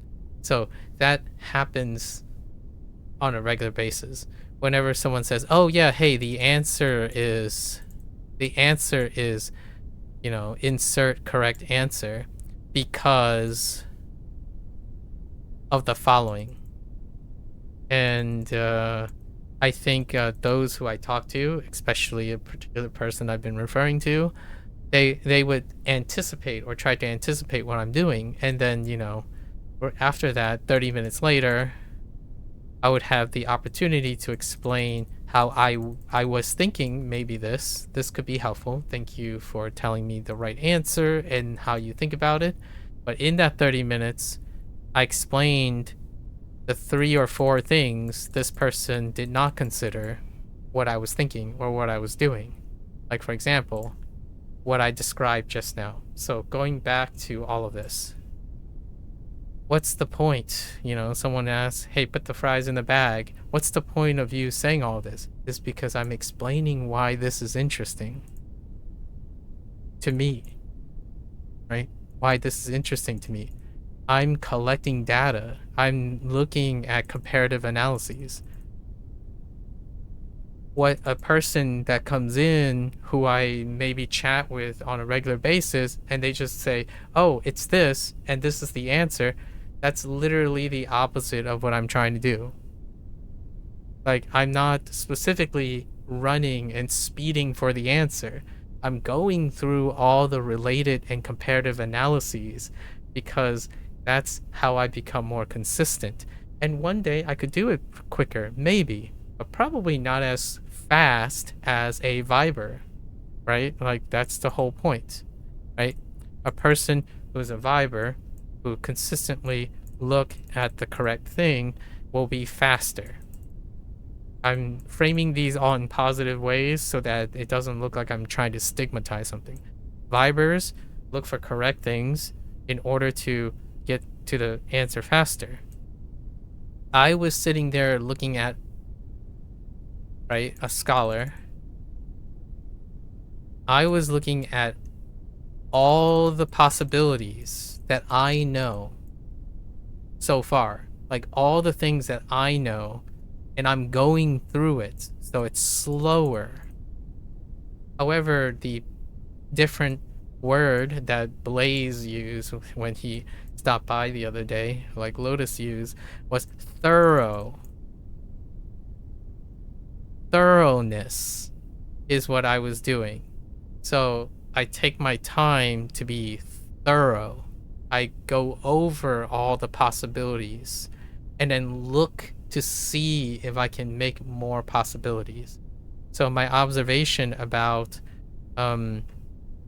Trey, right?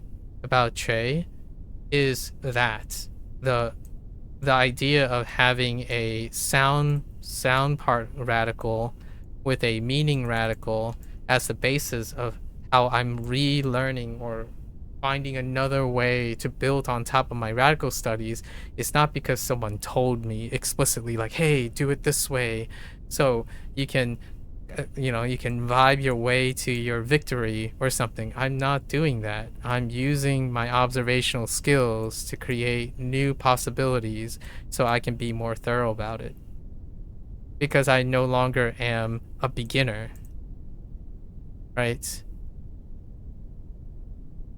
That separates eventually when someone becomes an intermediate or becomes an expert.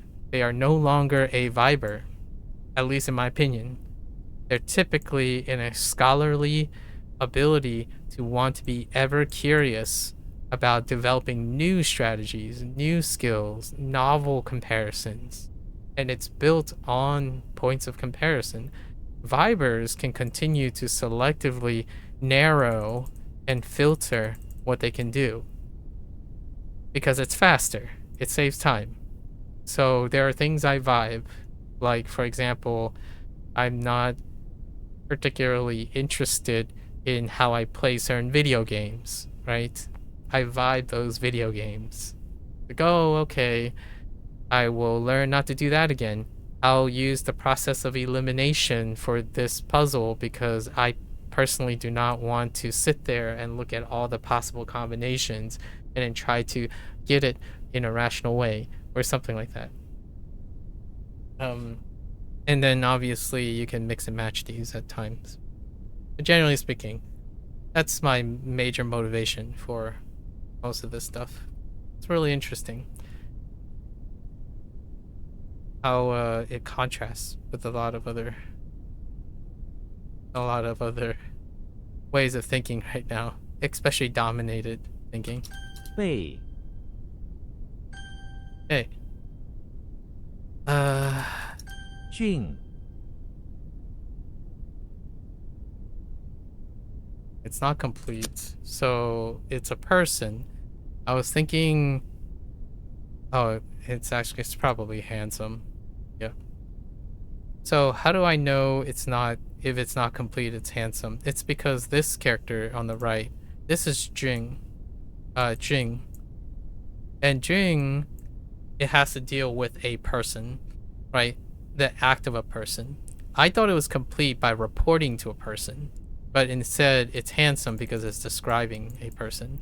Now, Jing is also complete, by the way, because of Jing. So if you look at Jing, you're gonna find complete in here, which is technically the whole two things. It's the whole right side. So I have to look at the whole right side, and I will find complete here. And you might be thinking, oh, why don't you just click on a search bar and complete it? I'm kind of encouraging myself to look at characters. So my actions are intentional here, where I would look at a radical and then I would scroll through a bunch of characters. Like And I would look at some of the characters that I wouldn't typically look at. So I could go on a search engine, right? This is why Google search and ChatGPT and like super apps are going to, in my opinion, diminish critical thinking skills. They are going to make critical thinking skills deficient by a long shot. Largely because when you use something that's aided like that, you only see what you want to see. You only see curated things. You do not see what is possible. You do not see and serendipitously encounter more observable information. To demonstrate, if I type Jing, right? If I type Jing, this will be all I see.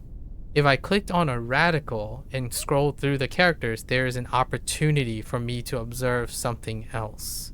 If you're a Viber, you would think of it as that's a waste of time. Just enter a search bar if you know what you're doing so that you don't have to sift through an entire web list and not pay attention to anything but the thing you're looking for. That is a Viber. That's what I mean by that. You are specifically saving time by ignoring everything else. So this was the Jing I was talking about. And why is this Jing like the other Jing? Because this right here is a guard, right? Is a guard. And a guard is a person.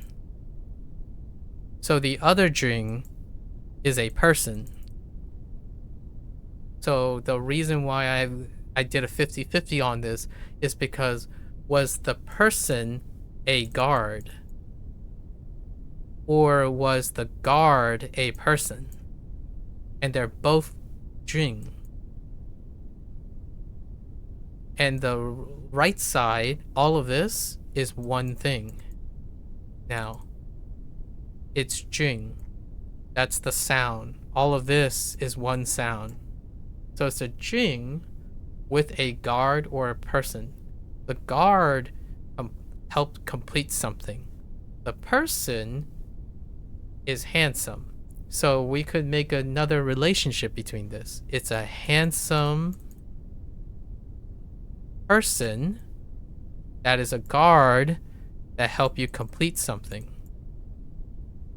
And now I formed a new layer of differentiation because Jing is now the connecting reference. And Jing involves a handsome person who is also a guard. Guard that helps you complete something. And in the future, I will use this stacked mnemonic to differentiate between the two. Right? Again, this is Jing as well. And then the guard, the handsome person that is a guard that helps you complete something, also has a horse for Julius Caesar because it's Jing. And Jing is steed. That's where the other Jing is, which is steed because it has horse. So 3 Jing. A person, a guard, and a horse. So those are the 3. So we look down, and then there's the other Jing, which is off this Jing, the gentleman's Jing, the monarch's Jing. So there, that same principle. It's clustered around the monarch, where now you have the separate things. So like for example, I don't even have to like this is me reviewing, right? So if you look at prefecture, Jing, the monarch, so the monarch, these two things put together. Oops. Hello? Oh, it doesn't let me pull out the pen. Well, these two things put together is the monarch. And the monarch is in charge of a building or hill, like a region, a position, right? That's a prefecture. Or county or state if you're doing Japanese, right? And this guy here, is part of monarch. So we click on rake and we have monarch, right? And monarch oversees things with the rake. They oversee things with a rake, right? So, and also the monarch demanded that everyone in the infirmary wear skirts. That's where you get the chun, right? Chun. And then the infirmary has a large crowd, which is chun. So these are the double chuns that are off monarch, which is jun, right? And jun. So this is the 1-to-1. These are the 50-50. Oh, this is the 1-1-1. So we have the yi versions, the jun versions, and the chun versions. So all of that is still connected. They go down the rabbit hole. So this one character can lead to all of those thoughts at once. However deep you have to go. So that's kind of how I understand what errors I'm making or what mistakes I'm making, and I'm consciously thinking to myself, which is what I do in Boom Pro most of the time right now, where I would read a sentence and I'm thinking 50-50 here, 30% here. What's related to this? So most of the time when I'm like trying to figure something out and trying to learn something, I would talk through it. I would think about it, compare it, look at the notes, cross-referencing. Those are where I would learn the most. And it's very different from someone who says, oh, I'll just come back. Oh, we'll just let it repeat until I remember. Like, well, yeah, that's a vibe. You're vibing. Repetition, memorization, in my opinion, is now quite synonymous with the act of vibing. You do something enough through vibing that you hope intuitively you stop making those mistakes, or you consistently get the right answer so that you don't make that mistake, because you get the right answer, not because you learn from the mistake or know anything about the mistake. I'm fairly confident in this separation because when I ask someone, hey, how did you fix the mistake? The person said, I just did the same thing. I'm like, what do you mean you did the same thing? Wouldn't that mean you make the same mistake? And they're like, no, with enough practice, it just fixed itself. Okay, that's a vibe. You fixed something, right? And vibe fixed something doesn't necessarily mean you learned something from the mistake. You simply did something so that you vibed out the problem, which is technically fixing the mistake, not learning from the mistake. At least that's in my opinion. It's quite different. Very, very different. Sometimes I often find myself saying to someone when they say, well, that's the wrong way to do things. I'm like, can you explain to me why it's the wrong way to do something? And they would sit there and simply just tell me, well, it's because it's wrong. Can you explain why it's wrong? Because if you don't explain why it's wrong, how can you possibly know it's wrong? And obviously the response is, it's because other people say it's wrong. And I'm like, okay, can you explain why other people think it's wrong? Like, explain that one to me. Because hopefully the people you're learning from are also people capable of critical thinking skills. Because if they can't explain why something is wrong, then you didn't learn anything. You memorized something, right? Like, oh, this is the wrong way to pronounce this thing. Explain to me why it's the wrong way to pronounce it. Like, well, it doesn't sound the same. You're going to have to explain to me why it doesn't sound the same. And because if you make an argument like, well, it doesn't sound like this. And I'm like, I I don't know about you, but people don't sound like people. There's a underlying mechanic that synchronizes the thing. And the funny thing here is whenever someone talks about I don't sound like someone, I can't tell you how often they give me an example and it's a female example. And then my first thought is like, oh, okay. Here's what I'm trying to do. So I tell them what I'm trying to say. It's like, okay, so I understand that the pitch accent for this, or like the tone, for example, in Chinese, the tone that I think I'm trying to say is tone 2. And then the person's like, oh yeah, okay, that's what this person's trying to do. Okay, all right. Now, can you explain to me why my tone 2, since we both know it's tone 2, and the person that you're giving me, the female speaker that you're telling me is pronouncing this in tone 2, can you tell me why my tone 2 or not tone 2, explain to me why it's not tone 2, and also explain to me how if we agree that I'm saying tone 2, how my tone 2 doesn't sound like the example you gave me. That is comparative analyses, because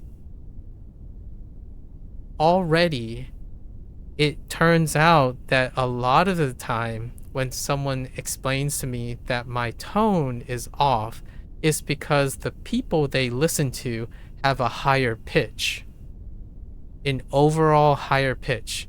I was literally told one time by this girl who really likes Chinese, like she kept talking about like how vocal fry is cool in the southern accent, and then like comparing contrasting, and then they kept saying like, oh wow, you say this really weird, why is your tone 1 not high pitch enough? And my first thought is like, what do you think is a higher pitch tone 1? And then they would give me this example of this female speaker whose overall pitch is really high, so their tone 1's pitch is even higher. And I'm like, do you listen to male speakers at all? Like just a variety of male speakers? Because male speakers don't even sound like that. It's like you're trying to tell me that the whole confirmation bias that you have is you're equating everyone to the pitch of a female speaker, in which you can't even explain how tone 1 works with relative to the rest of the pitch. You have no point of comparison is the problem. This person only think of the pitch as a separate thing. Like tone 1 has to be this high. That's not how tones work, in my opinion. It's the relative comparative tone. Where's your neutral tone compared to your tone 1? Because not everyone has the same overall pitch. Like, if that were true, then we would not have alto singers, soprano singers, tenors, bass singers. We would not have those. And yet they can all sing in pitch, right? Because it's relative pitch. That's the idea. I think I've engaged in this conversation more than I can imagine, especially the ones where people would talk about Japanese pitch accent, where they say like, oh yeah, you can't perceive pitch because your pitch doesn't go up and down. And I'm like, what do you mean pitch doesn't go up and down? Are you telling me that when you speak any language, like just any language or any sound you make with your sound, you're not producing a pitch that is relative to each other? Are you telling me there are more people in this world who speak with one pitch the whole time? Now, the difference here is the person who said that, in my opinion, is a person who vibes pitch, as in they vibe most of their perception of pitch. And when I ask them to describe what is relative pitch, like Do you understand relative pitch? Like, if something is high pitch, is it higher than the previous pitch, or are you specifically talking about like an F sharp, right? Like compared to a D flat compared to an F sharp, because the relative pitch is, it doesn't matter where the D flat is, and it doesn't matter where the F sharp is. Like, without a point of reference between them, you can't tell if the pitch went up or down. So oftentimes that's how people look at things. They're like, oh, tone 1, it's high pitched. Compared to what? High pitched compared to what? And then someone's like, oh, my ones sound really weird. I'm like, oh yeah? What are you comparing it to? And they're like, what do you mean? What am I comparing it to? Yeah, like, what are you comparing it to? If it's not high enough, what are you comparing it to? Obviously, you need a standard to know what is high enough. And then what is high? Like, is it higher than something else?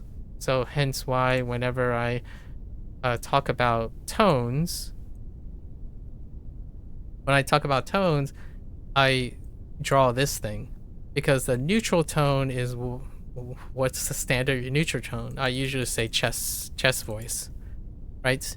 And then head voice is up here, and then stomach is down here. Because without these points of reference, you could say one is up here. You know, one is up here. Like, okay, but if you tell someone one is up there, is like, compared to what? How would they know what is high? Like, what is high tone 1? So that's where that person said, like, oh, this person sounds really weird. Their 1 isn't high like I'm used to.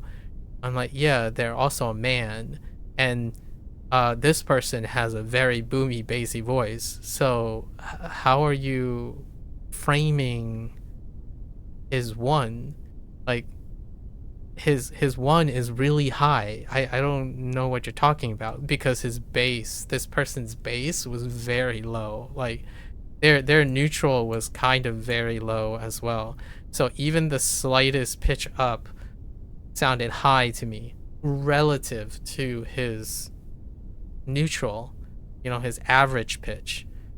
That's kind of what I mean by, if you're listening for a very specific thing and you have no form of comparative analyses, how do you know what to conclude?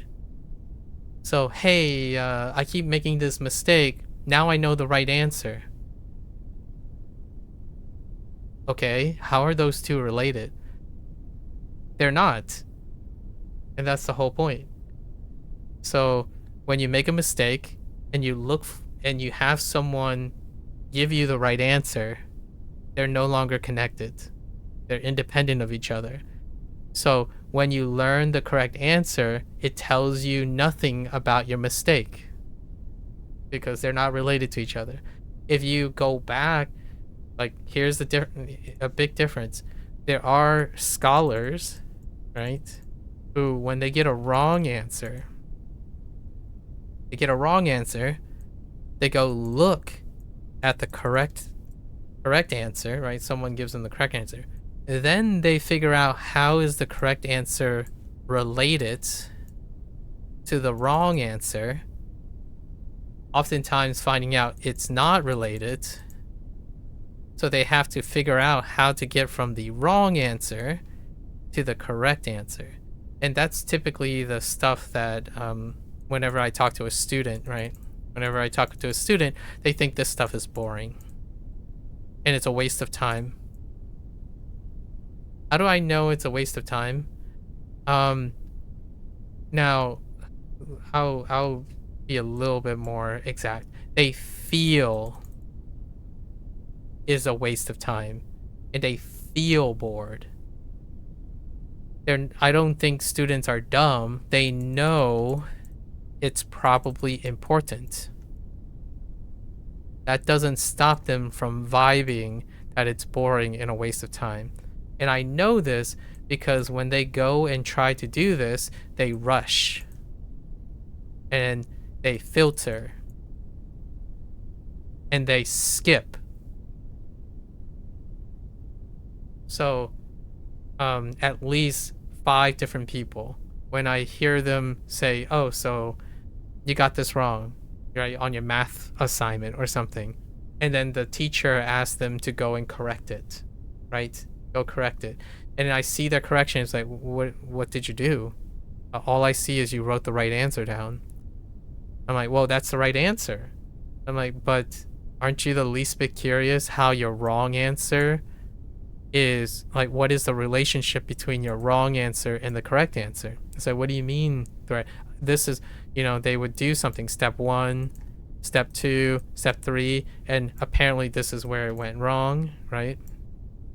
And then they have a correct answer that's like 10 steps long that they learned. And what they did was they copy steps 1 through 9. They just copy it.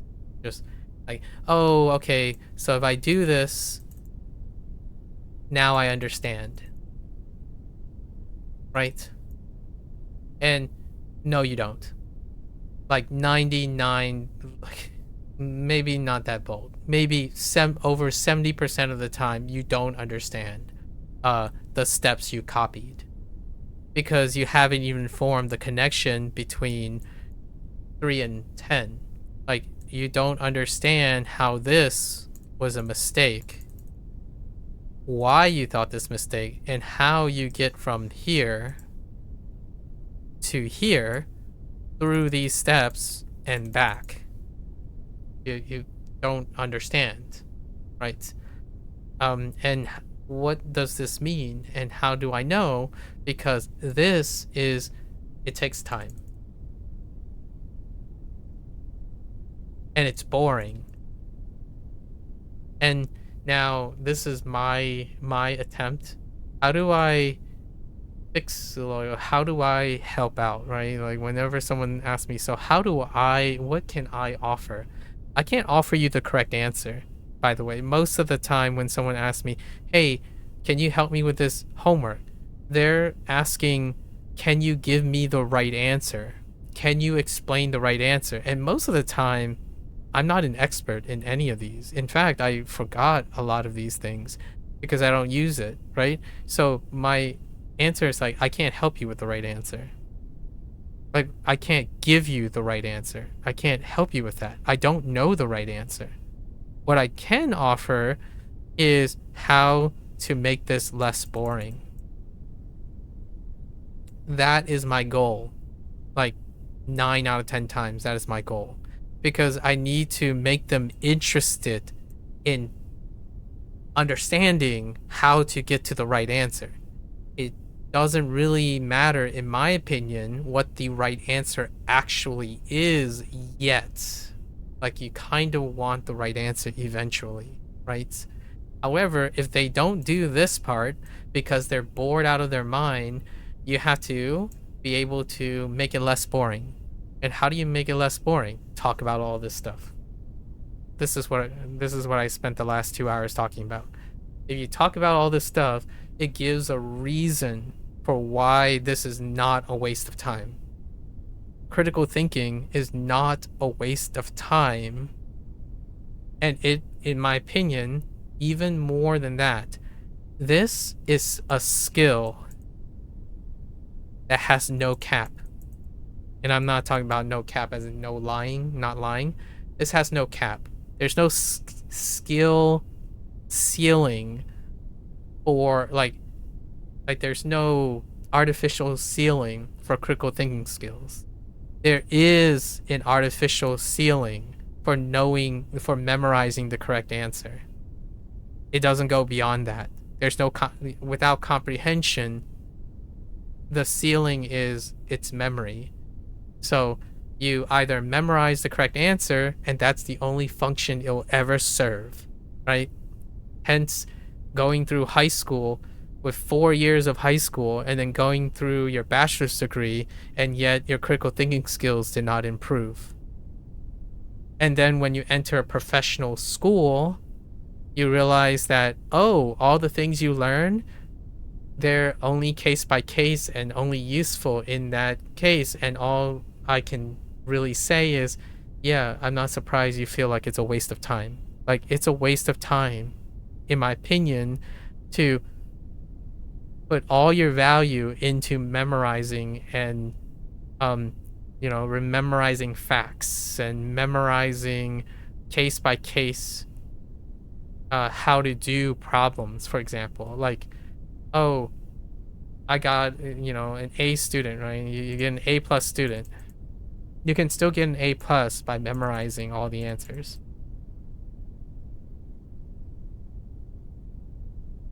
It is possible, especially in high school. High school or lower, you can still, and I did this personally. That's how I got through high school. I was a teenager trying to memorize everything. And then when you get to college or professional, we'll just say when you do a professional career, right? When you become a professional, you can't, it would be very, in my opinion, incredibly ambitious to think that you can memorize answers to still get an A plus. At most, you might get a C to pass. You can probably still memorize everything you need to pass. And in my opinion, how do you get someone less bored about this? Is because the sooner you work on critical thinking skills, in my opinion, you wouldn't encounter a scaling problem. This is a scaling problem. Someone who is a viber does not have scaling. And how does a viber thrive then? Use a tool that can scale for them. So hence why, in my opinion, AI is very useful. Because if you don't care about critical thinking skills, if you don't care about needing to solve problems and create ideas and do comparative analyses and having agency over your thought, you don't need those things, right? Hopefully people can be happy that way. I don't have too many people around me in my life that aren't critical thinkers, so it's very hard for me to appreciate, but I can see it. I can see a possibility that someone can go through life very happily using a tool that scales, like AI, for example, like super apps in the future, and the super apps is like the new buzzword, super apps, and having targeted algorithms and whatnot to serve the scaling problem. And then you can still be happy. That doesn't mean that your learning capacity and critical thinking skills improve by not doing it, right? So, hence why I say, for better or for worse, a tool that scales also means that you're compensating for your lack of scaling skills. Your skills don't scale. And to make high school, at least high school, or maybe college, typically now I'm talking about people with college or college bound or some sort of academic, like self-enrichment, self-study is one of the biggest axioms, in my opinion. An axiom of self-study is that the person who's self-studying has critical thinking skills or sufficient critical thinking skills.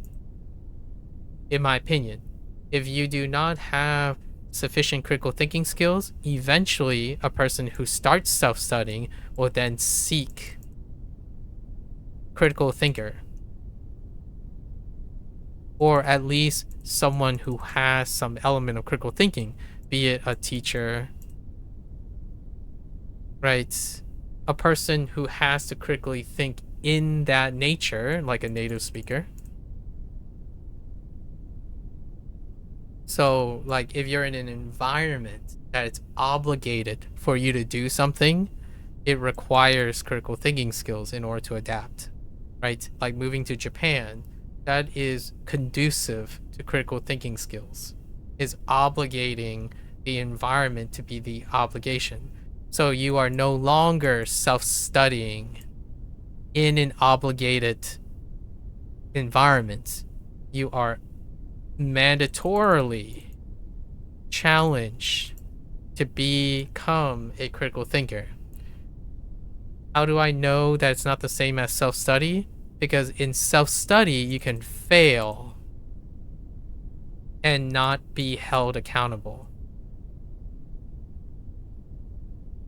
So like you're on the internet and you're self-studying, like, oh, I'm just doing this for a hobby, and then you don't learn anything, right? That's okay. I'll just do something else. Self-study. When you move and uproot your life into an environment that obligates to you, and then when you fail that, you move back. And you have to change your life all over again. Or adapt again to your old life or something, right? Critical is the word when it comes to imposing critical thinking skills. Now, my general idea is it doesn't, I hope that people don't have to wait until their whole livelihood depends on it to want to be a critical thinker, or at least some element of critical thinking, like practice critical thinking. You're not practicing critical thinking because you always have problems to solve. You're practicing critical thinking at the event that problems may come up. So it's very rewardless, as in like when someone who is predicated on results would say, why do I have to practice critical thinking skills if I can just assume that my life, I wouldn't have any problems that I need to solve myself? Easy, right? That's what happens when you spend most of the time on the internet. You know the internet has all sorts of problems, and people have solved all sorts of problems. So the goal is critical thinking skills are optional if the assumption is made that you never have to solve a problem yourself. You can always find someone else who have already done that work for you, aka solving the scaling problem, the scaling of complexity, the scaling of your skills. So when someone relies on that, that also means they tend to be deficient and skill lesser, and that's a trade-off, right? You don't build skills by not doing anything. You do less, you build less skills. So that's kind of the trademark here. And I think most people, when they're learning a language, they're trying to do less, not do more. And what I mean by that is they want to do less process and get more results. It's not the same as doing more process and see the results. Because you don't know. It's not clear. When you do more process, it's going to result in more of what you think. Usually you see the results and then you do more. This one is do less to get more expected results. And that's, in my opinion, what I call the new age learner. Or the modernized learner. And that's part of the equation. Like obviously a scholar, a certain someone who's experienced would do both. They do both. In the new age learner, this is like dominating. It's like 80% of or more of all the stuff. And this is like 20%. And that's where I want to balance it. So I want to tip the scales because humans, right? A human condition, again, it's related to similarities. Humans are lazy creatures, right? They are lazy creatures that operate on a reward system. Like What I mean by the human condition is nearly everyone feels this, maybe to varying degrees. It doesn't necessarily have to take over your life, but generally speaking, humans are lazy creatures, and they reward. Like, I would love to be as lazy as possible to reap the highest amount of reward. Like, I want to develop critical thinking skills without having to lift a finger. Absolutely. Like, if someone asks me, what are commonalities between me and another person despite seeing us doing different things, like, man, you put many hours into this thing, how could you be a lazy person? I'm like, I'm trying to look for the laziest way of getting this critical thinking. Like, that when I do something, eventually I want to become lazy with it. I want to optimize it, make it faster, make it more intuitive. I go through periods of lazing up things. Lazing is like refinement, right? So in this case, this is what I'm tackling, at least. Trying to incentivize people in developing critical thinking skills, because the bottom line, the sufficiency for critical thinking skills is like non-existent. In my opinion, there is no incentive. This stuff is boring, boring, boring. And to me, confirmational bias, warning, confirmational bias. How do I know this stuff is boring? Well, I've been trying to do this stuff for over 7 years, right? Confirmation bias, over 7 years, and then tack on another 18 years in education to make this stuff more interesting to people. Now, in this 7 years, I have the whole platform, whole Twitch platform and YouTube platform, right, to expose what it's like to work on critical thinking skills on a daily process. How popular is that? It's not. And that's the difference. To this day, there are still people that tell me, well, you're not doing it right. You're not doing it to get views. You're not learning how to hack your way to, like, using the algorithm to your benefit. It's like the algorithm is the thing that I'm trying to address. So abandoning, like, doing the thing is circumventing the very point I'm trying to make. So it's not my, like, I'm not looking for more viewership. I'm testing whether it produces more viewership. So again, it's about doing more to see what the results are, not doing less because I know it works. So, like, here, oh yeah, I could definitely just speed run this in the background and then release a 15-minute video about, here's the secret to mastering HanziHero in 15 minutes, without showing the person, without seeing the person, and selecting a viewership for seeing me do this for 500 days straight. That defeats the purpose, in my opinion, of critical thinking skills. Like, to literally see 500 plus videos, me going day in and day out, doing the process, refining my process, and then I still put in those review videos. Like, I still do 100-day reviews, and they're really long too. They're like 3 or 4 hours long. And then whenever someone asks, I try to give them a 5-minute summary. All those things still exist, but they are not popular because I saw the results of it. It's called social experiments that I usually refer to. I've been working on social experiments for a good 7+ years, and most of the social experiments, I saw the results of the social experiment. I can know a lot of things. In fact, most people think I don't know things because they didn't see me know those things. Like, someone told me, hey, you can improve your viewership by putting hashtags in your title. It's like, no kidding. I can observe that too. Right? Like, thank you for your feedback. I understand. It's a shame that you did not capture or understand long enough about what I'm trying to do. And that's the whole point.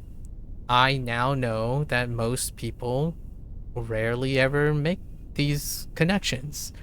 And there's a difference between being upset about it, right? Like, I still understand the expected result. My running hypotheses is that working on critical thinking skills, daily practice, and consistently showing how laborious but awesome and rewarding it is, like how to stay motivated, how to be enthusiastic as from day one, showing all that doesn't mean anyone cares about it, right? And I can say that now with a certainty because it's not popular. Now, do I want to give it up? Well, I'm not upset about the results, right? It means my running hypothesis is correct. The way to strengthen my hypotheses is to consistently test it against the null hypothesis. So the null hypothesis is that I can make this work. As in, like, I can make this popular, this format popular. And that's where I drive my process. I'm going to consistently try to make this process better if I can. That only reinforces how strong my narrative is. My narrative is that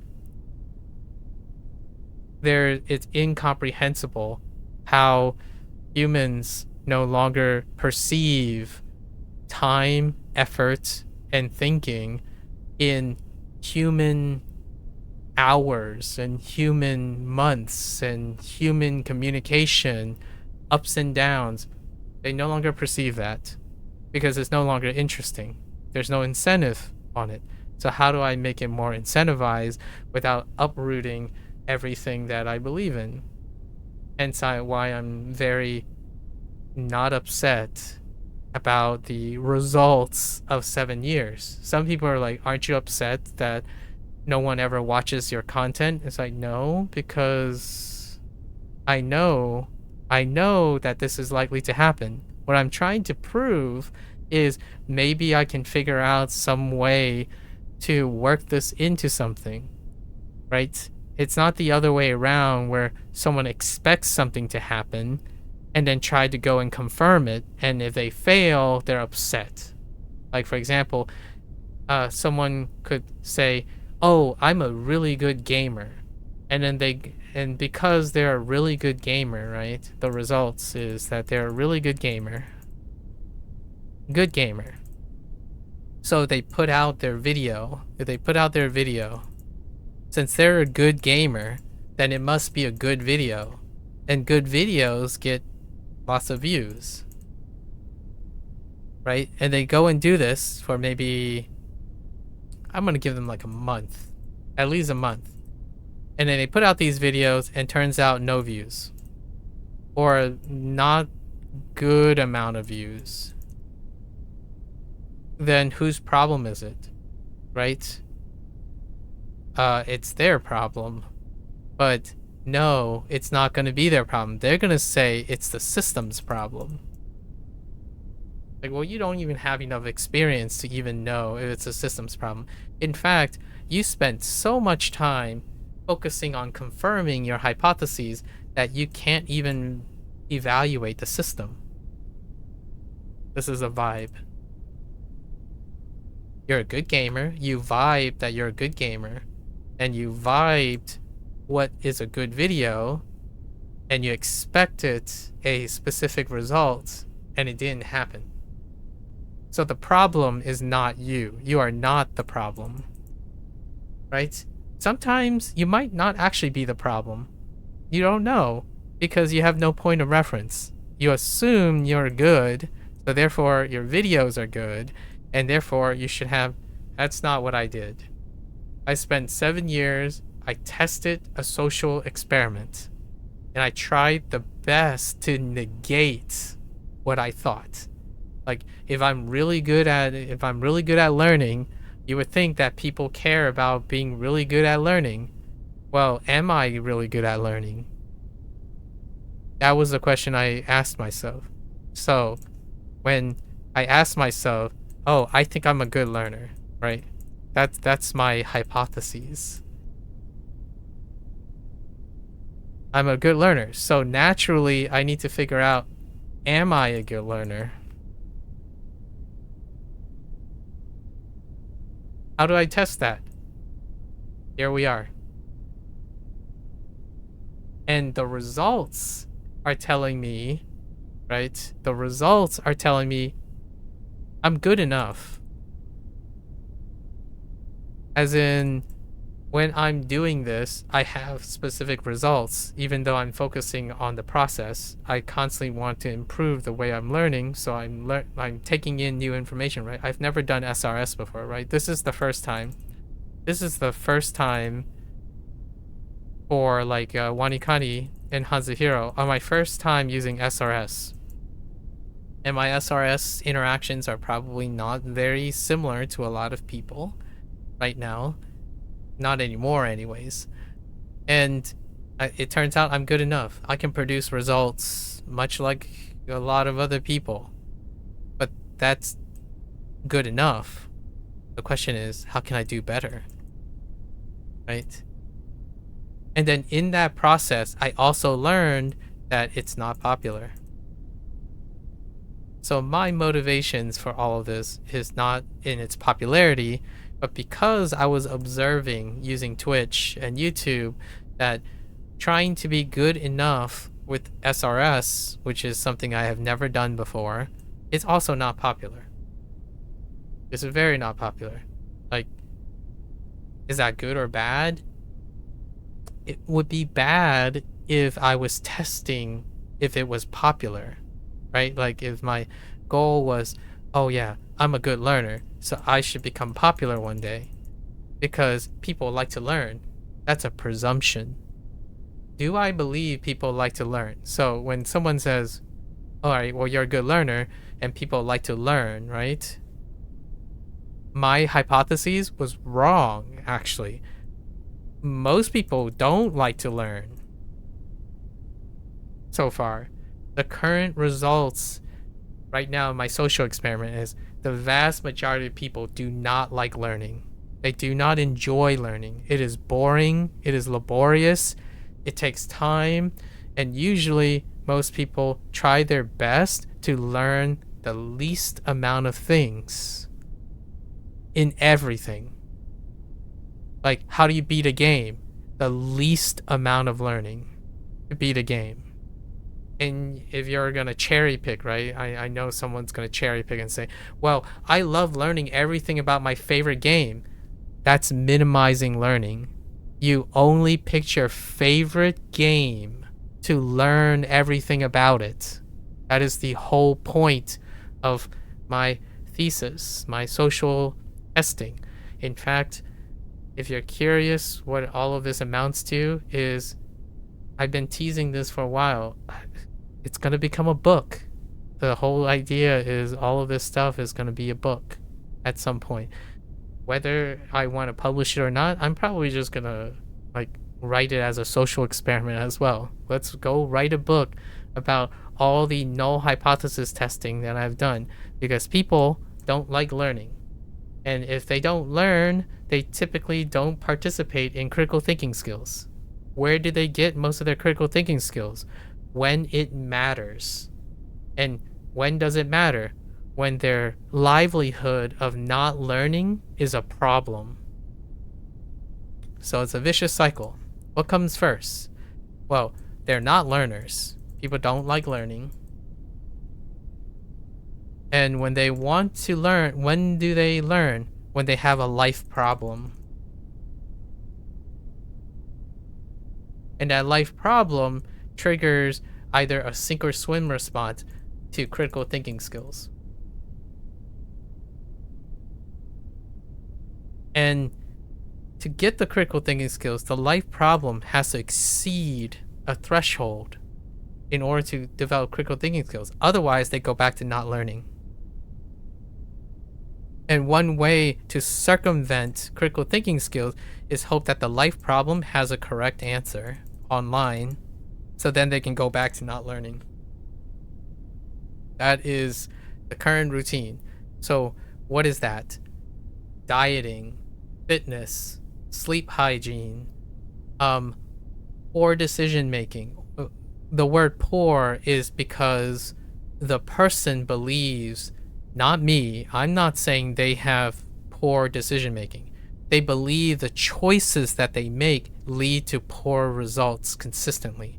So it's to get the person to realize that their decision making is what leads to the poor results. So they know that part. How do they fix it? Is by looking for the correct answer. So when someone says, I'm really depressed and bored, they go and listen to someone else who is bored and depressed, not how or why they are bored and depressed, and look for it based on how and why they understand their boredom and depression. They go look for someone who has the same results, as in the same symptoms. Symptoms and results do not explain necessarily the process in which it happens.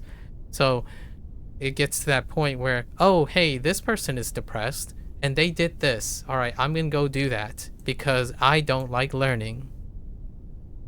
And when they do it, it comes out to be the wrong answer. So then they go and look for the correct answer again. Notice how I didn't say anything about learning from mistakes, because when a not learner goes and look for the correct answer and it fails, they do not go use what they learn from failing to compare it to a correct answer. They simply go to another correct answer, quote unquote correct answer, based on some simplified results, and continue to not learn anything. And this is, in my opinion, the cycle of language learning as well. Someone can quit, resume, start over multiple times on a task over many years.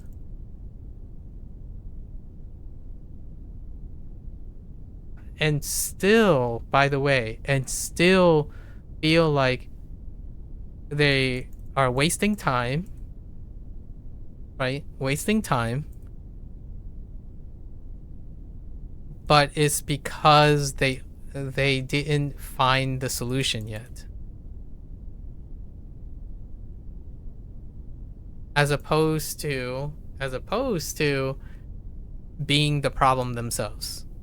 Right? Like it's a mix. It's both. The odds of succeeding by looking and finding the solution versus figuring it out and combining them is astronomical, at least in my opinion, or at least significant over the course of someone's life. So if you are consistently looking to find the solution to an ever increasing critical problem over your lifetime, the scalability is a problem. Scalability is a problem for now, though, because arguably technology, a bunch of people, a billion, multi-trillion-dollar industry is suggesting that they're going to solve the scalability problem of humanity by creating a model that will scale with the ever complexity of your life problems.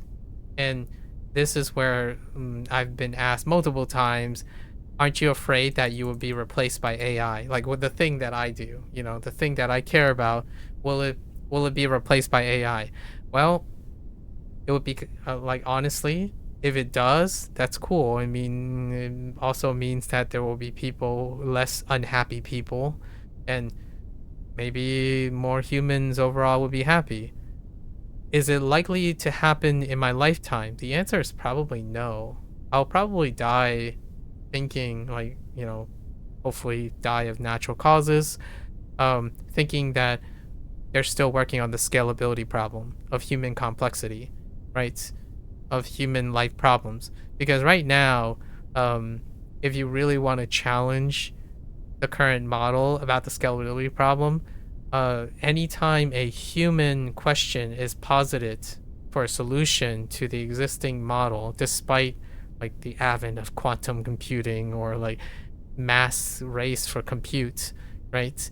Um, Questions like housing crisis, starvation, equality, discrimination, cultural adversity, all those answers does not address the scalability problem yet. And I'm not talking about scalability problem from an objective point of view. Like, oh, hey, there are these so many people in the world. So if you divide all the human resources in this way, this would be the natural conclusion to solve resource problems. Like, that doesn't solve the resource problems when considering the scalability of human problems, right? How do you solve the housing crisis? Take all the possible output of housing and then divide it by the world population and then distribute it that way. That would solve the housing crisis. That does not scale human problems, right? So that's kind of where we're at. When people talk to me about solving human problems, they approach it like it's copywritten from an AI model, for better or for worse. So I literally had this comment made to me before by 2 or 3 people. I asked them, so why did you choose the major, or why did you choose these colleges? I asked ChatGPT. I'm like, okay, so after you asked ChatGPT to list these colleges, did you look into the colleges to ask yourself what is it that you chose them? And then they would tell me all the criteria that was objectively evaluated when they asked ChatGPT. That's kind of the level of critical thinking that I'm working with. The idea is, I mean, I don't have to work with it, right? I could simply sit back and do what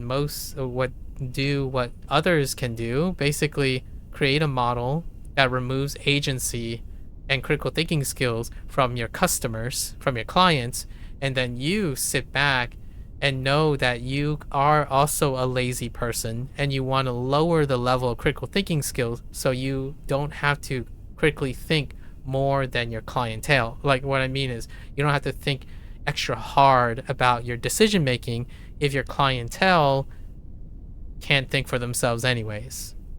And now we're in the dubious moral and ethical dilemma of, when is it crossing a line? When is it crossing a line that you produce a product to make it so that you can control your clientele and you are the one that only have to do a smidge more critical thinking than your entire millions and billions of clients? Because if your clients are none the wiser, then you don't have to work as hard. You simply have to work harder than your clients. So that's kind of where I'm at when it comes to a hot take. One of the applications of my narrative about all of this, like SRS and language learning, is that there is a line that I wouldn't cross. And the line that I typically wouldn't cross is the moment that I decide that I can no longer think beyond the tool that I'm using. If you are no longer thinking beyond the tool and understanding how the tool is working, then you cease to learn things. You are typically memorizing and recognizing things without comprehension. And that's often how I feel when I talk to people about their favorite video games, about their favorite TV shows, about their, I don't know, their favorite splits routine for their fitness program. It is rarely a consequence of comprehension. It is often a symptom of repetition and memorization. It's like and habits, like blind habit formation. So whenever someone is so terrified at creating a bad habit, I know that that is one of the first red flags for indicating someone who has no agency over their critical thinking skills because they can't solve the problem of a bad habit. Hence the scare, the scariness and fear of creating a bad habit because you clearly don't want to solve the bad habit or anything that's suboptimal. So whenever someone goes and do something online, they typically want to start with the optimal solution so that they never have to learn something else, right? Or be interested in learning something else. Honestly, nowadays, it's kind of fantastic, at least for me, curious when someone tells me they have the best app, how many holes I can push and punch through that app. Because an app doesn't get better by saying it's the best. An app gets better when you can demonstrate what you can do beyond that app, not what it's lacking. That is a whole different story. When someone says something like, oh, I used app A, and now I'm testing app B. And then you're like, well, app A has these features and app B has two and not the other. That's not thinking. That's not the same as thinking. You have to explain what are the pros and cons of having and not having it. And then how that contributes and alters the interaction between the things they have and not have. That is comparative analyses. Things are not strictly good or bad without context. At least in my opinion, most things. There are certain things that I would concede for people, like maybe stealing, is without context, it's still bad. Like, I totally agree. There are certain things in this world that are bad and good without context, right? Like, unconditionally, bad and good. Fair enough, right? Fair enough. And even then, I don't want to cross anyone's bubbles or anything. Even then, it's subjective. Because good and bad are inherently subjective. So, when you're thinking about what's good and bad for you and what's making you happy and depressed, we're no longer in the realm of objectivity. At least strictly in the realm of objectivity. However, the internet could convince you otherwise. It could convince you that this is the best app. So if you have the best app, feel free. I would take the challenge. I mean, like, it's curious. I love to be proven incorrect. I would love to one day someone tells me they have the best tool imaginable, which clearly that's what Anthropic and Nvidia and stuff would try to convince you otherwise, or Microsoft with Copilot and stuff. That's currently what they're trying to do. And then there are still plenty of critical thinkers out there who would consistently try to punch holes into it, right? And that's how their product improves, at least in my opinion. That's how humanity improves. That's not to say that the vast majority of people I meet think like that. They actually think the opposite. The vast majority of people I meet operate on confirmation bias. When there are enough people who say something is the best, they believe it's the best. And they rarely challenge it. They use it, and if it doesn't work, they simply say the problem is them, probably, because a lot of people, or the problem is the system. Not whether how they can fix it, how they can change it, the interaction between two, that stuff is not important. It's either they're the problem or the system is the problem. And that's it. Like, that's the result. Like, Duolingo didn't work because it sucks. Okay? And you're not part of the problem. Fine. Now what do you do about it? It's like, don't use Duolingo. That is how you solve the solution. I'm like, okay, then don't use Duolingo. and then they would move on to like Wanikani, and then like, oh, Wanikani only works up to level 30. I'm like, okay, so how do you solve the problem? Only work up to level 30. Okay, where do you go from there? Like, use the next app. I'm like, okay, so you haven't learned the idea that Duolingo is an app. Wanikani is kind of an app. There are so many similarities between Duolingo and Wanikani that you have used despite you thinking that Duolingo sucks and Wanikani doesn't. And then there are so many things that are absent that you can compare to the things that are present in order to inform your next decision about your next app. So most of the similarities are irrelevant, right? The corresponding things are irrelevant. There's no critical thinking involved, right? It's a binary decision.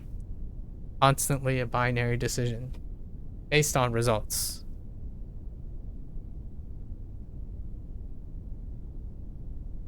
I think my hot take here is how do you do a litmus test? What is a litmus test for this thing?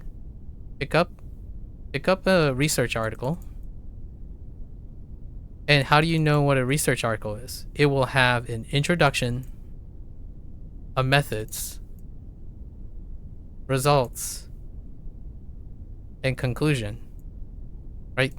It doesn't have to be from a scientific journal. It can be anything that has an intro, method, results, conclusion, a litmus test. And it can be in any field. Hopefully it's a field that you're interested in. And ask yourself, are you enthralled by the methods? If you are not, then likely you're here. This is the shortest way I can describe it without going into like the thought process on how this is a litmus test. But generally speaking, pick your field of interest, right?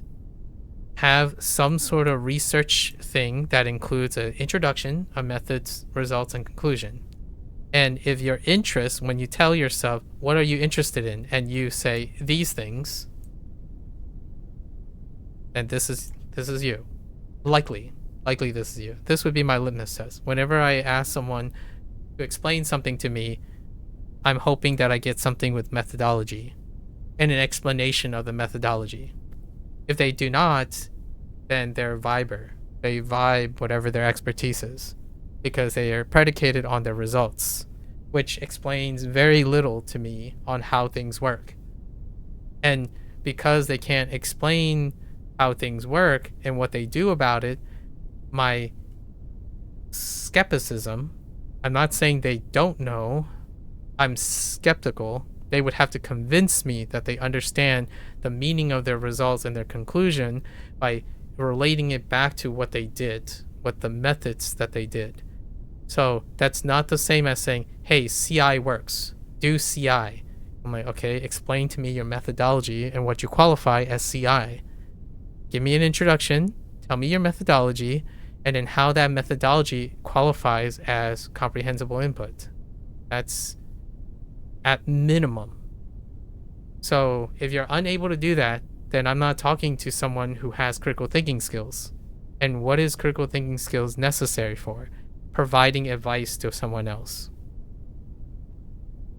For myself personally, you might be thinking, oh, that must be a really tall bar. It's like there are wonderful content creators who speak and disseminate information like critical thinkers. And those are the people who I listen to, who I draw inspiration from.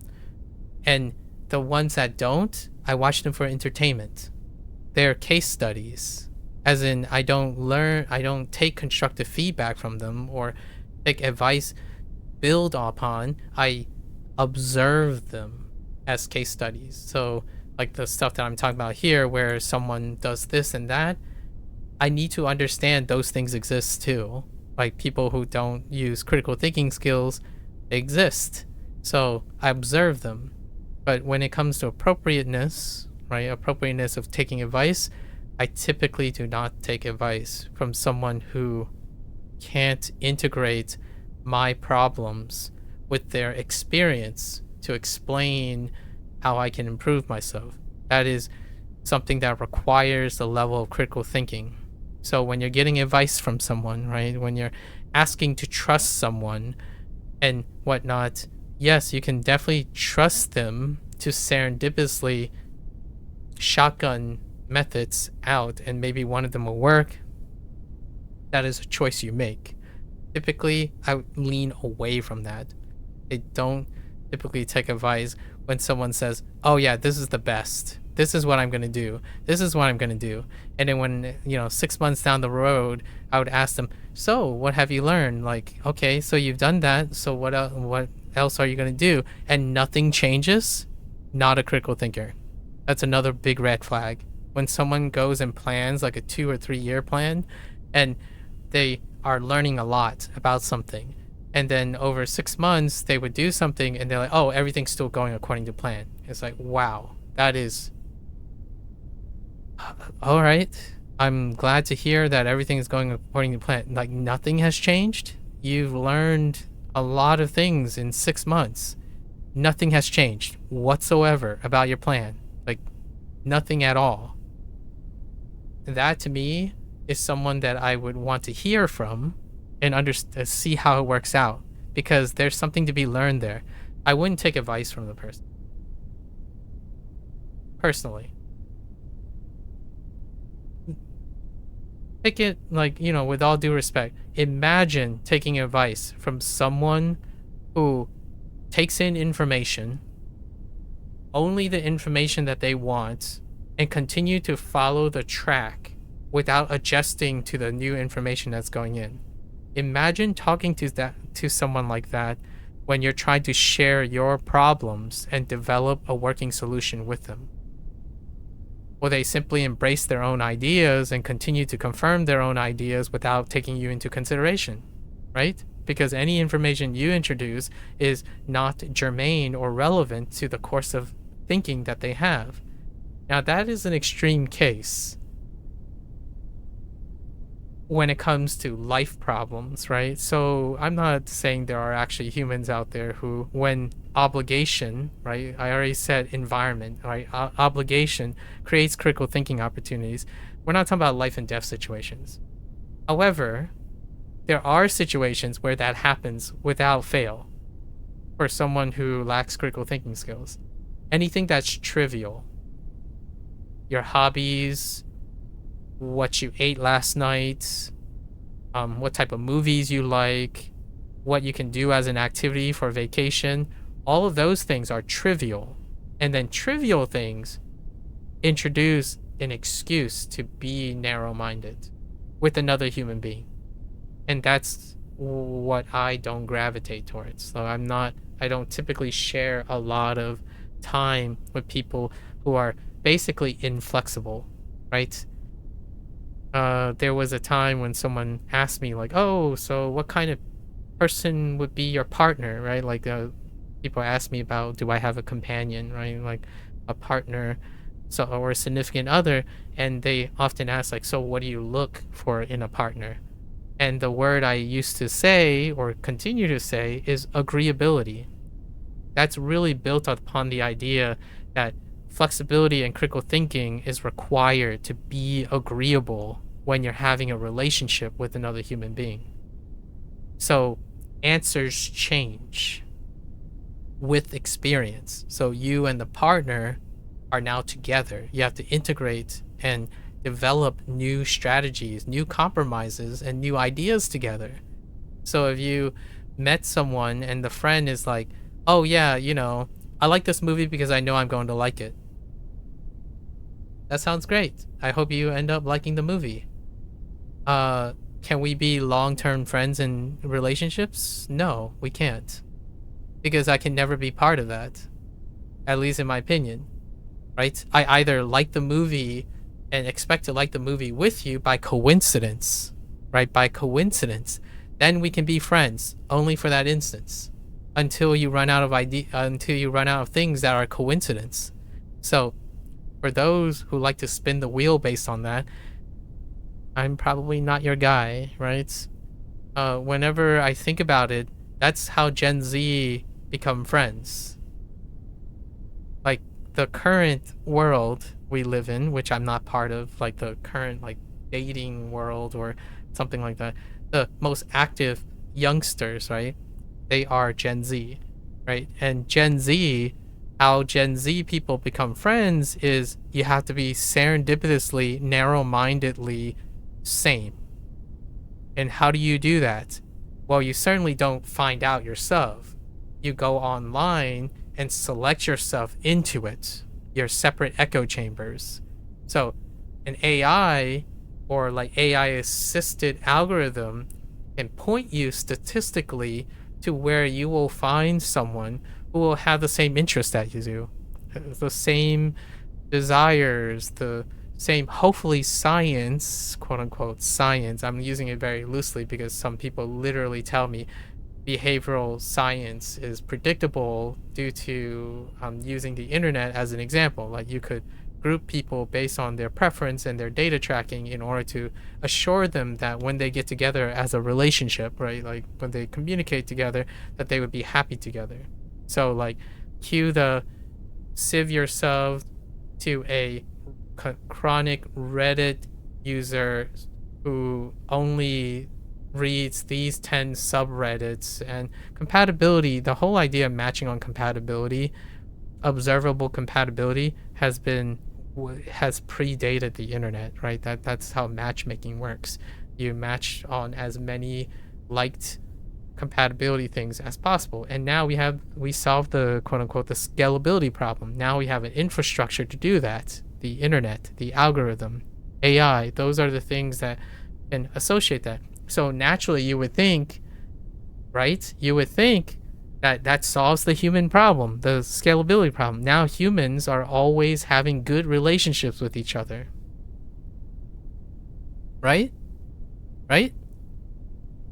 People can learn languages without ever problems because an algorithm will match you to the best tools to solve these problems. Interesting. Like, at the face of so much observable evidence that the complexity of human critical problem solving skills, at like so much apparent evidence, it is still wildly poetic that humans are still able to convince themselves that their problems can be solely solved by using extrapolation from observable and trackable objective data. Like, that requires that humans are completely rational and objective, which is oxymoronic. It's a paradox because then you're no longer describing a human, right? So is that going to happen in our lifetime? I don't know. It would be really, really interesting if I live long enough to find out that you can algorithmically track enough data in order to statistically circumvent all of the human scalability problems, like relationships, lying, deceit, greed, lust, passion, your vices, all of those things. But for now, right? For now, I don't see that scalability problem being solved. And honestly, it starts with language. Like, you don't have to literally do those things to see transferable or cross-sectional skill development that requires how to interact with someone. Think about this. If you think you suck, like I'm saying, like if you're asking yourself, I hate learning, what are the chances you're going to have a good relationship with someone? Like, I genuinely, like, so if you think, like for me, if I sit here and say, man, I can't improve on my learning because I just suck at learning everything. I suck at learning languages. I suck at learning math. I don't think math is interesting. I hate physics. Like, I hate the things I need to survive on my own. So naturally, I'm going to enter a contract with another person, right? A contract with another person, be it through love, passion, rationality, contract. And then suddenly I would magically be able to learn, critically think, and do all of that in order to preserve my relationship. You hope that would happen, which can happen. It really does. It can happen. That's the critical, the critical sufficient hardness, right? Right, critical thinking skills. Or having a child, critical thinking skills is involved. Now the question is, what are the odds if a person already does that? Like if you already learn like that from high school, from college, from your life's events, your adversity, all of that before engaging or even while engaging with another human being. In my opinion, it's incredibly significant. People who are successful at relationships versus people like with their ability to critically solve in other places, then in my opinion, I don't have any like hardcore data, so gotta take this with a grain of salt. The narrative tracks, like it sounds like a logical narrative, where someone who is actively, consistently a critical thinker is more likely to be successful in a relationship with more people, versus someone who thinks one track, right? One track mind, confirmation bias. That's kind of my incentive for most people. Whenever someone says, "Oh, well, I have trouble making friends," that's usually, by the way, all of these are, I'm going to call these coincidental. I'm not going to even say they're correlating, although I have very strong anecdotal evidence that they do correlate, possibly not causal, strong enough to be causal because it would require human experimentation and whatnot.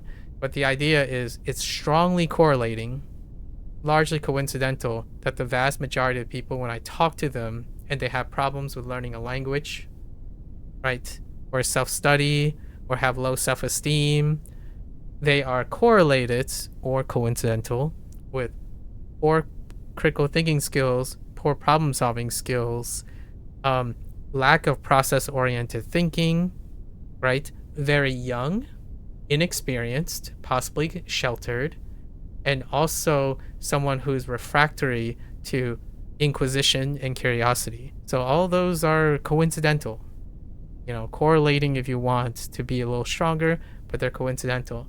So how do I know this is true in a correlating fashion? I talk to most people like that, and they have yet to refute me. As in, when I hear someone who says they're going off to college soon, and then I ask a couple of questions, and then I test all the correlations that I'm aware of, all of those things typically 9 out of 10 times stay true. And that's how I converse. That's how I cut the grease until they slap me in the face and say, no, that's not true, right? Like when someone says, oh, I'm trying to graduate with better grades. It's like, oh, do you also have problems making friends? And then you might be thinking, oh, well, this is that, I forgot what the phenomenon is called. I'm saying something very general that everyone has problems with, like everyone has problems making friends. Obviously, that's not a big leap. It's like, yes, we start there. Then I start describing the nature of the process that they feel are the difficult parts of making friends.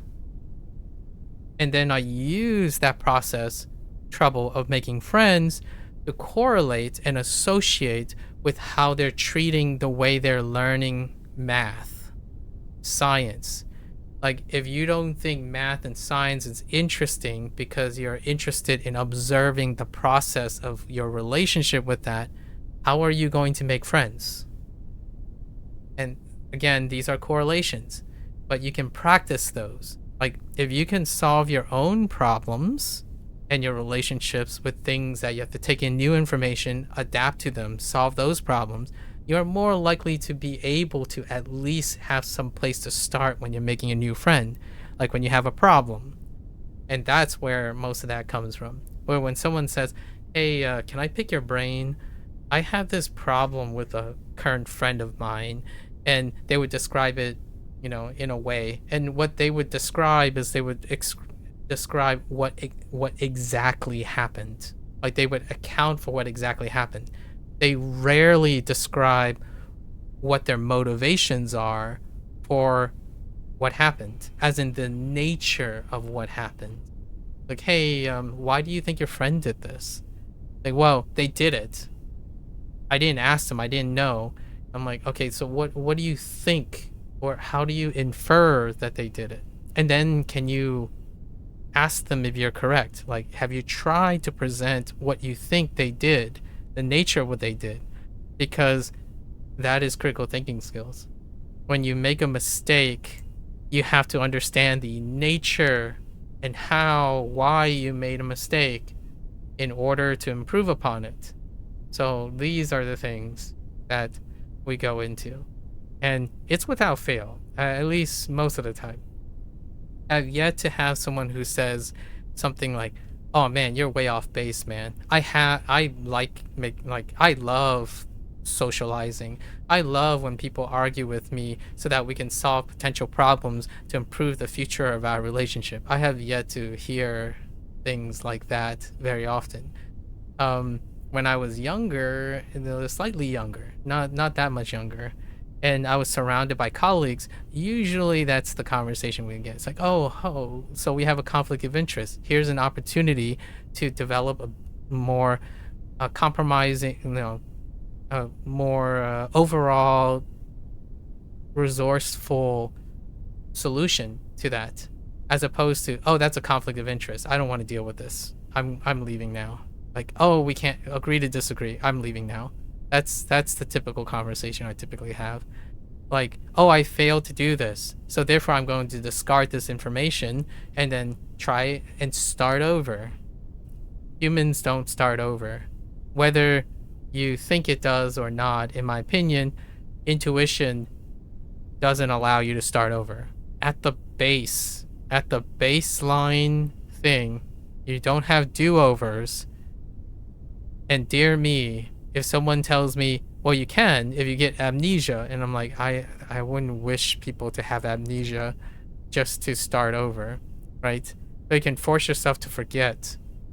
That's also sure. Like many times, people at least try to use compartmentalization in order to adjust to a new thing. Like, for example, learning Chinese by forgetting English.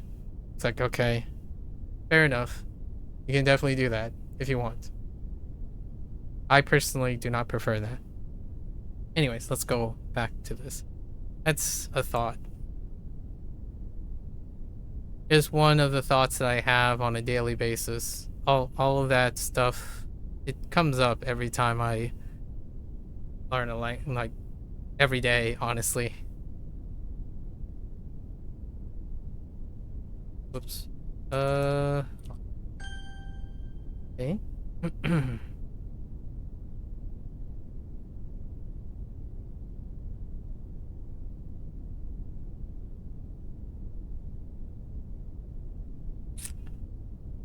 Dang it. So the right character is the dominant. That big group right there. And it's dealing with C. I want to write like... Oh, it's not Meng. It's Ming. Okay. To close the eyes. I wasn't sure if it was the English man. Oh, no, wait. I screwed up. That's Mario. It's Mickey. That's the problem. Meng has something similar. It's eyes, but it's with Meng. So Meng is the net flowers. This one. This is the one I'm thinking of. Meng, as opposed to Ming. So deceive, but the mnemonics overlap because it's dealing about closing one's eyes. So this deals with closing the eyes to deceive someone. And then Ming. And then there's another Ming. The right hand is Ming. Or Ming in general. And what was that? Let me think.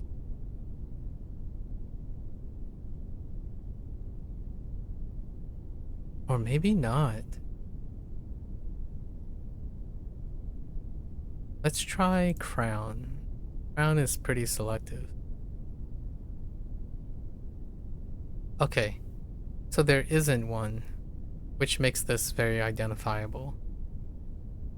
So let's make this stronger. Oh no, here it is. Here's Ming, the dark. Yeah, this is the Ming I'm talking about. They're both related. It's good to relate them. Actually, let's go and find a word for this. Let's do a word for this. Dictionary search. Is it eyes? No, it's not eyes. 冥想. So close eyes and contemplate. To think deeply. That's kind of neat. I like this. Let's use this. Close eyes and think. Deep thinking.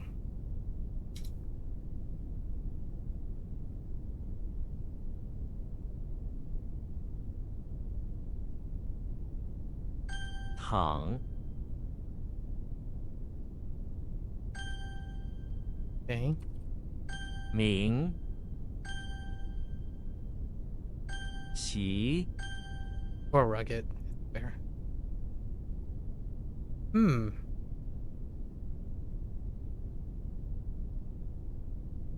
Some part of me wants to write 是 right away because of left. But it's a red foreman.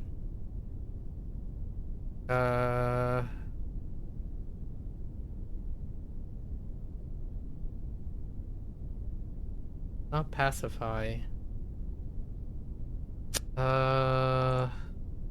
Sure, okay. It's pardon. Pardon. Oh, I think I typed jie because it was pacify, which is blue, not red. Pretty sure. How does that work? There's no quick way of doing this. So, jie is not jie. Jiang. Not jiang. Yan. It's jing. It's jing to pacify. Yeah, it's the blue guard. The blue guard as opposed to the red foreman. Sure. Let's go find a word for this. Maybe like forgive? Oh, in order. That's actually pretty good. Oh, to forgive. Interesting. To pardon a criminal, an offender. Or to excuse. Yeah, pardon and excuse. 赦免. 赦免. Ah, shit. Oh, okay. A general pardon. Overall pardon. Let's go with this. I like this. A pardon order is good. All of these are really good. Let's do amnesty or pardon. That's like a pardon order. Okay.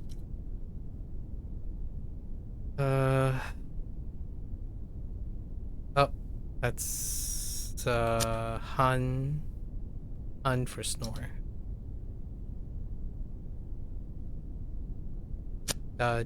Joe, no, yo. 憨批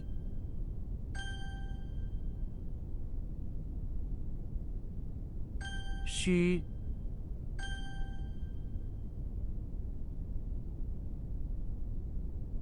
Not again. Wait.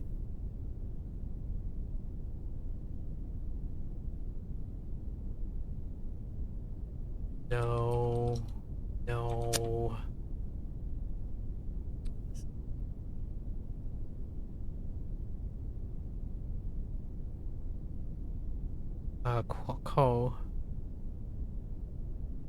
Let's go find. Wait, Ko the bandit. Oh, the roving bandit. Bill Ko. Hmm. It's a branch. Box of branches.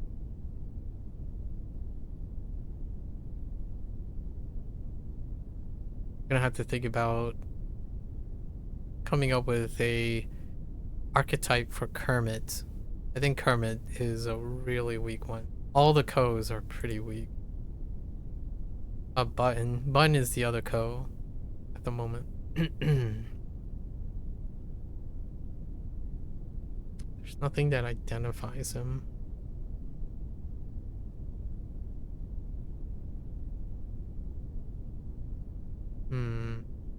And this is completely unique. There aren't anything that looks remotely like.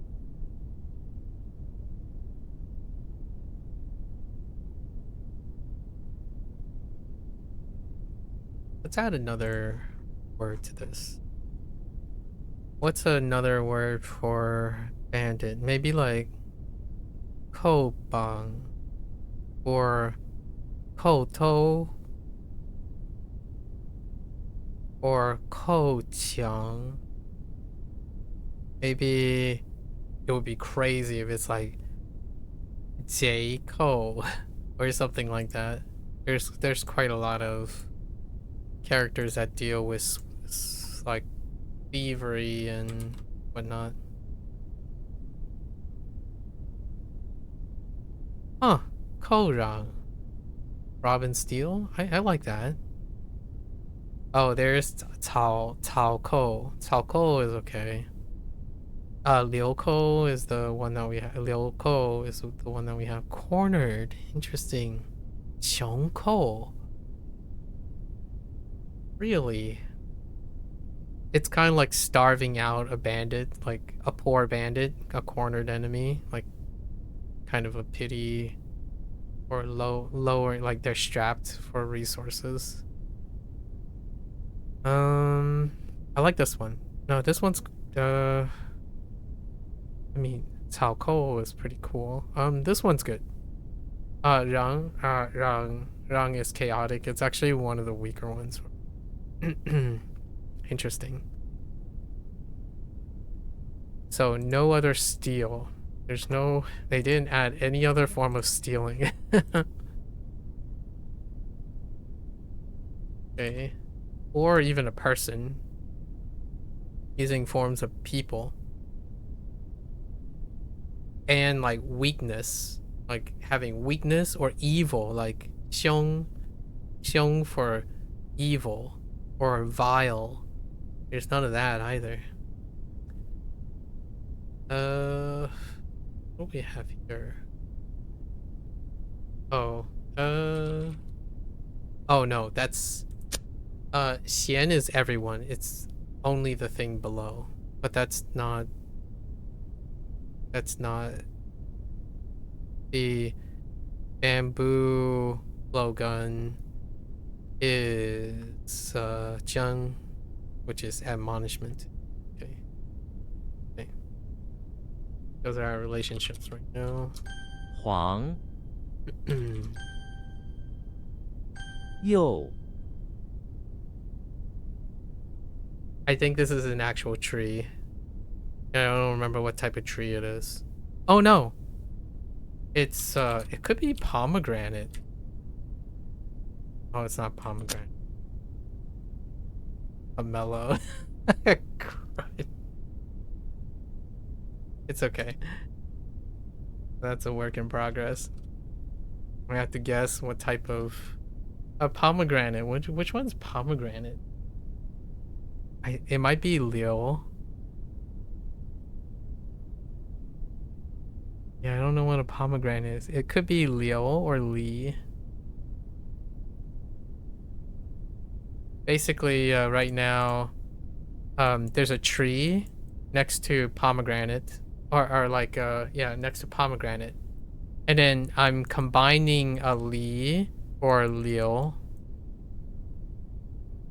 in this character, and that's kind of how the Chinese Like that's how Chinese characters form for like proper nouns. So it's a tree. I don't think it's a flower. There's a chance it might be a flower, and then you can combine it with a li or a liu. I'm thinking it's a li or a liu. That's right there. So there are multiple li's I could use, and there are multiple lius I could use for like the character replacement. That's kind of because my mnemonic has something to do with the bakery. Oh, so it can't be Li. So it's not Li. It's got to be like Liu or something with an O. Something with an O. It's in the bakery. A pomegranate. How does this work? Red, Arden, 社 and then what was the critter? Ling, right? Ling. Amnesty. Pomelo, every time I'm face palming for Pomelo is because Fictitious mentioned Pomelo. That's how I'm supposed to remember this, and I failed. It's only after the fact that I remember the Pomelo thing. Oh no, it's owl. Spirit, yeah, so it's owl. Owl for remorse. Okay. This one's okay.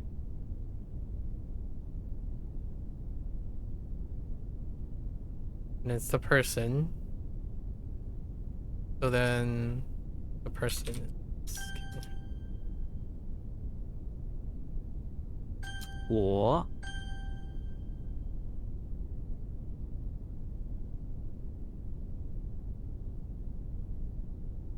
the what?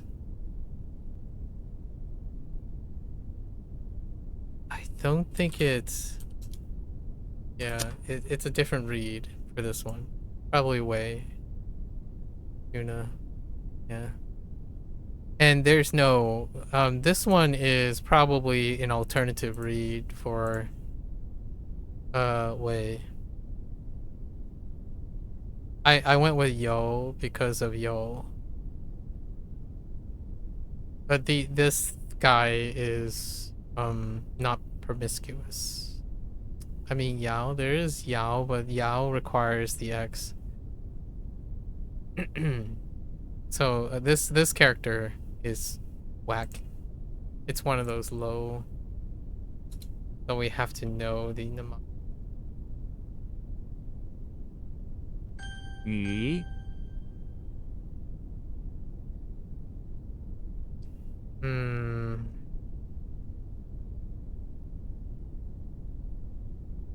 It's black. But I don't think it's yeah. It's on. Yeah, that's on. Yeah, is the alternative. Oh no. I messed up. Ying. I meant to say ying. So on.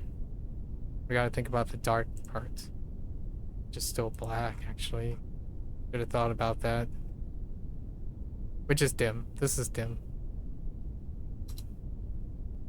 So dark and black and dark, which is dim.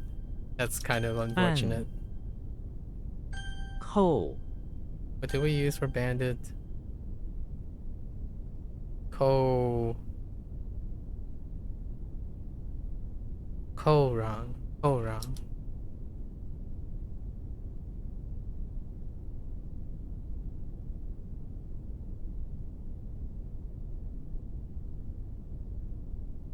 What?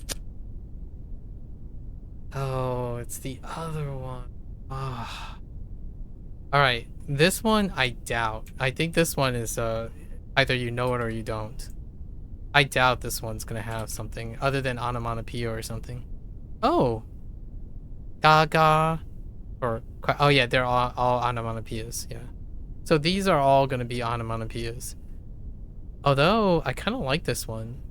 Ji is weak for creek. So Gaji is kind of cute. Let's throw that in. Ooh, Gala. Oh, Gala. Um, Garan, screech of a sun stop. Oh, yeah, no, that's gonna be tough. So we're gonna do this. G is weak too. Um, I imagine all the onomatopoeias will go together. So like clang, all the bangs, right? Pung, pung. What is another bang?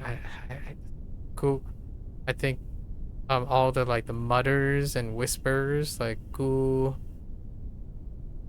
nyang.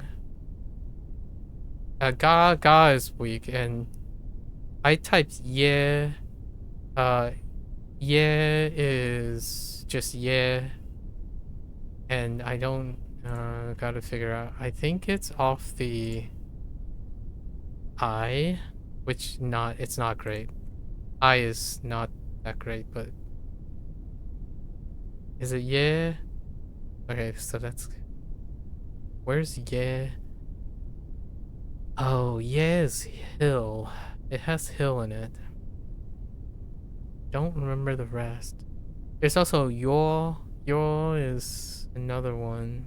I don't have yeah here. Yeah, it's hill and ears, not eyes. Ga. So here we can kind of use something.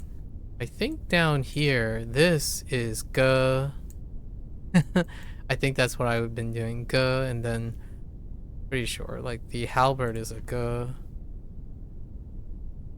Yeah, g. It's a flip on g.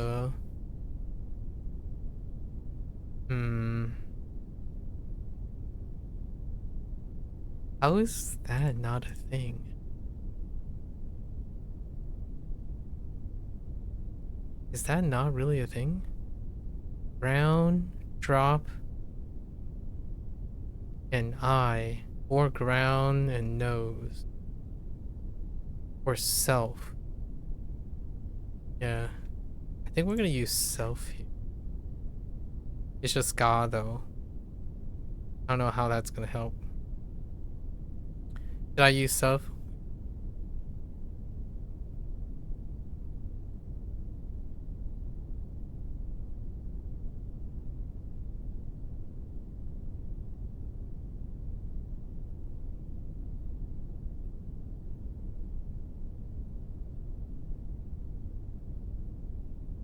Okay, they exclude nose. That's weird. Nose and ground versus eye and drop. Drop is a little better. Yeah, I can see it. Oh, I used Gondor, didn't I? Gondor. Okay.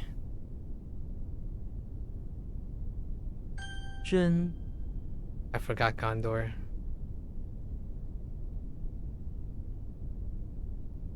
Disappointing.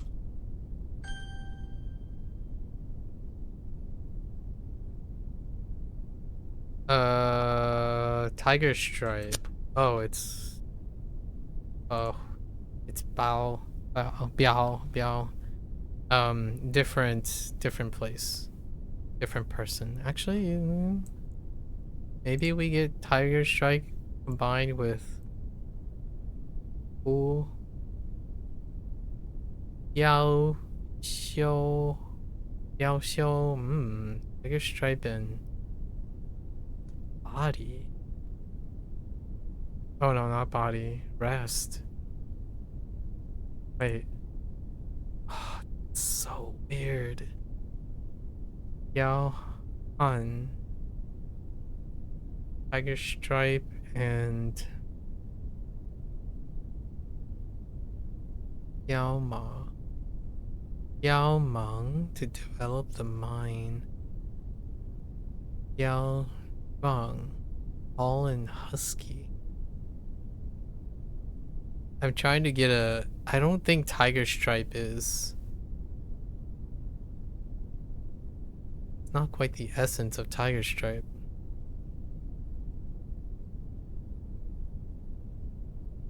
Wrath, tiger stripe, and rest. Formidable. I like this. Let's use this one. Old is slightly weak, the Hun. So we could make an argument with Eye of the Tiger situation, right? If you take Tiger Stripe and bold, you get like formidable, and plucky, and something like wearing tiger stripes, I suppose. Bold wearing tiger stripes. Got Biao. 嘎 No. Uh, E, and it's just P. I think that's just P. 标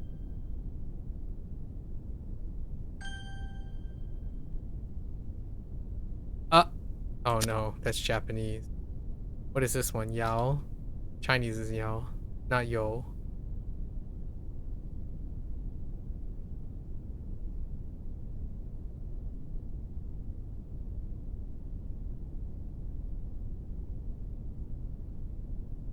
Old. 没 Darn you. What type of tree is this? Is it lentil? Lentil. Either you know it or you don't. I really doubt there's gonna be something. Maybe like chimney? What is chimney? Or a fireplace? Huo? Huo mei? Or maybe like a stove? It could be chimney. What is that? Chong?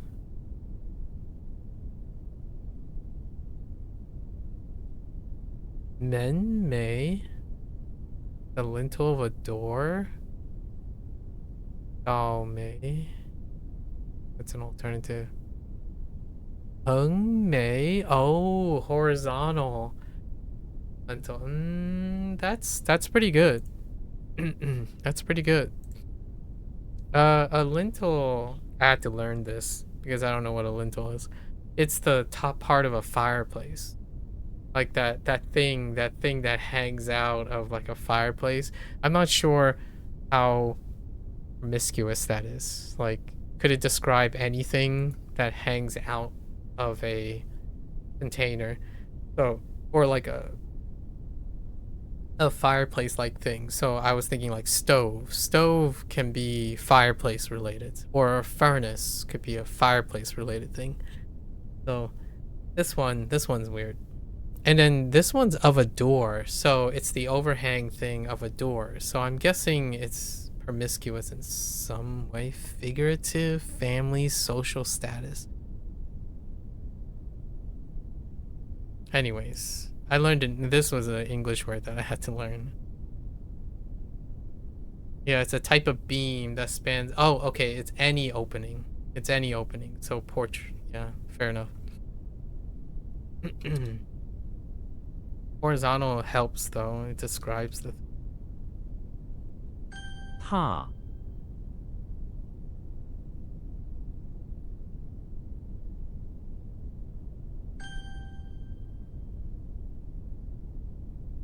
Uh.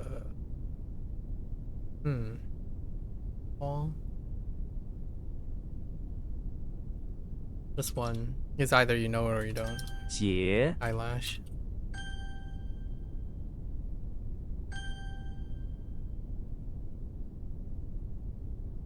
Oh, 斜 not 斜斜写报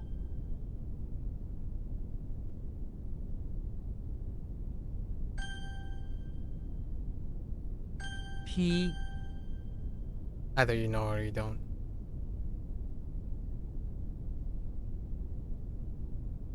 Makes me want a D, just D, as opposed to D and T. It's a flip, on the hoof. All right, let's go and add one for this. Maybe like jiao. T jiao. T jiao is probably one of them.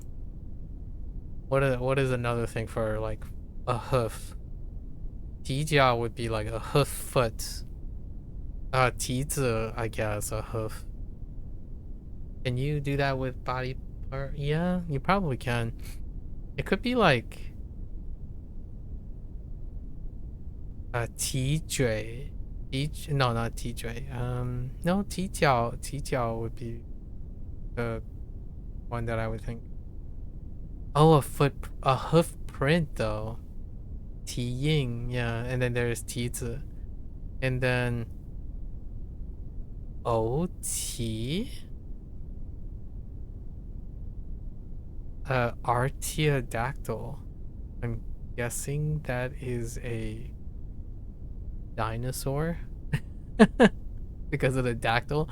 I actually have no idea. Tieti, iron hoof. Oh, that's interesting. Of the oppressor, kind of like a iron fist, or like a, like a tyrannical. Oh, Chu Ti. Pig trotters could be good. We're gonna probably use pig trotters because Chu is a little weak. Just looking at Chu makes me concerned. All right. So Chu Ti. 尾 滩 This one's really tough. It's a collapse. 提 摇 Yeah, this is yo in Japanese. Whoops. All right, I think this is where we're gonna stop for today because I went on a yapathon, of course. Yappity. Oh, we ended up with 5 lessons again. Somehow it has ended up with 5 each time. Just fair enough. All right. Now let's go over the 10 that we have today for active recall.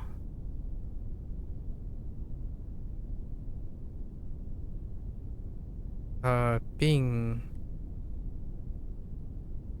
Zhu. No, not Bing Zhu.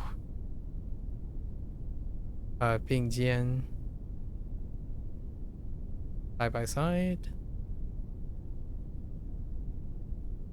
And let's just write just the pinging. This is gonna get too long.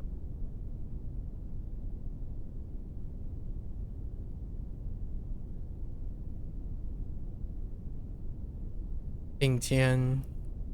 Side by side or shoulder to shoulder.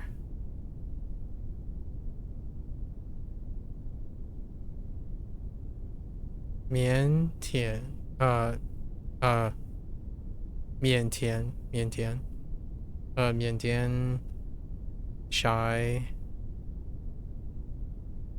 Reminding myself of which one is the weaker character.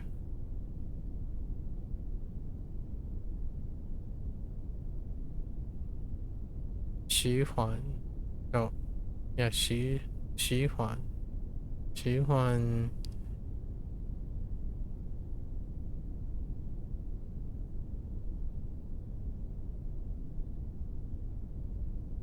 Miao Xiao. Miao Xiao. Okay.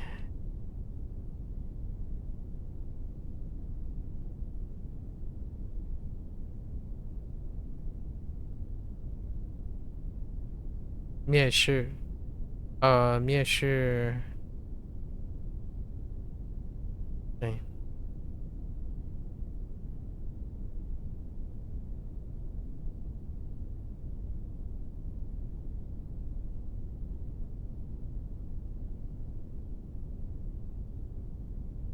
雌雌性雌性 female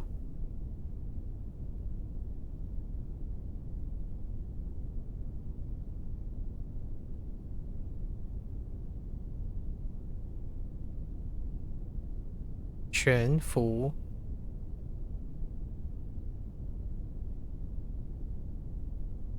to curl up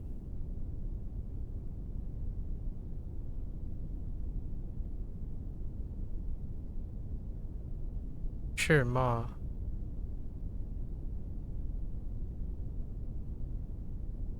what's more than berate or scald curse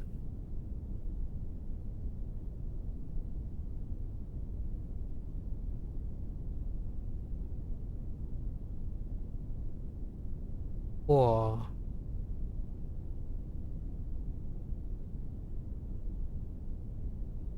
well I can't see poor B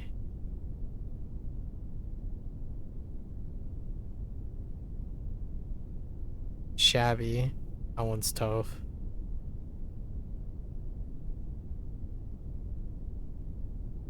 sisu sisu rustling noise onomatopoeia all right, that's a wrap for HanziHero today. If you're gonna watch this later, 谢谢. As always, feel free to follow along, pick up HanziHero for yourself. You're always welcome to come on by, share, discuss, talk about what makes you think, what inspires you, thoughts that come to mind. Today I spent over maybe 3.5 hours talking about some of the stuff that comes to mind when I'm learning language. It's what keeps me motivated. So it sounds like I was meandering and connecting wild things, but that's what is important to me. Like learning a language is all of these things. Like learning a language, access critical thinking skills. Critical thinking skills is the skill that I'm training. It's what makes learning fantastic, at least in my opinion. I guess I should have ended on this kind of potential remark is nearly most of my goals now when it comes to like if someone asks me like why am I streaming this or why am I sharing these things, it's for posterity because I genuinely believe in another 2 or 3 years this would be the premium. The premium is critical thinking skills. Like what oversees other things is, at least in my opinion. Obviously, this is subject to change as maybe ethics, morality, things that I can't anticipate, like emergent things I can't anticipate.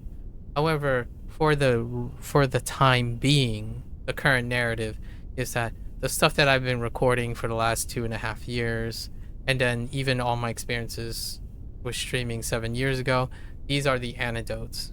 I'm what keeps me motivated to learn, regardless of what I'm learning. Now, I've already talked about all my incentives and motivations to learning a language and why Chinese and Japanese and all that. That's surface level. That's one of the appreciable levels that I think the vast majority of my interactions would answer. Now, the stuff that I ruminate about and talk about in large narratives and sweeping hand motions and anecdotes and metaphors, those are the things that keep me motivated. They connect every fiber of my being, like my entire soon to be 40 years of life. I'm effectively cultivating all of the things that are most important to me. Critical thinking skills, seeing people happy, right? Seeing people happy, using their critical thinking skills to seek what they want, know what they want, how to make compromises. Learning a language is a litmus test. It's a content rich pursuit that elicits all these. Having a career, having a profession to seek towards, and that profession being a widely difficult, diverse task, that is in my opinion, underlies all the things that give life lessons. And those life lessons, one of them is critical thinking skills. If you, in my opinion, throw that away or never had it in the first place, right? Yet, that's kind of my mantra, the thing that I want to inculcate.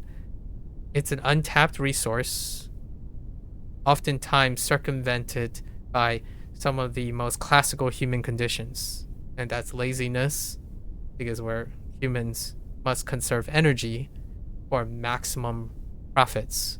So, low effort, high results, right? Efficiency. Sometimes people call it laziness. Sometimes people call it efficiency, right? Laziness is more of a negative thing because laziness may not be efficient.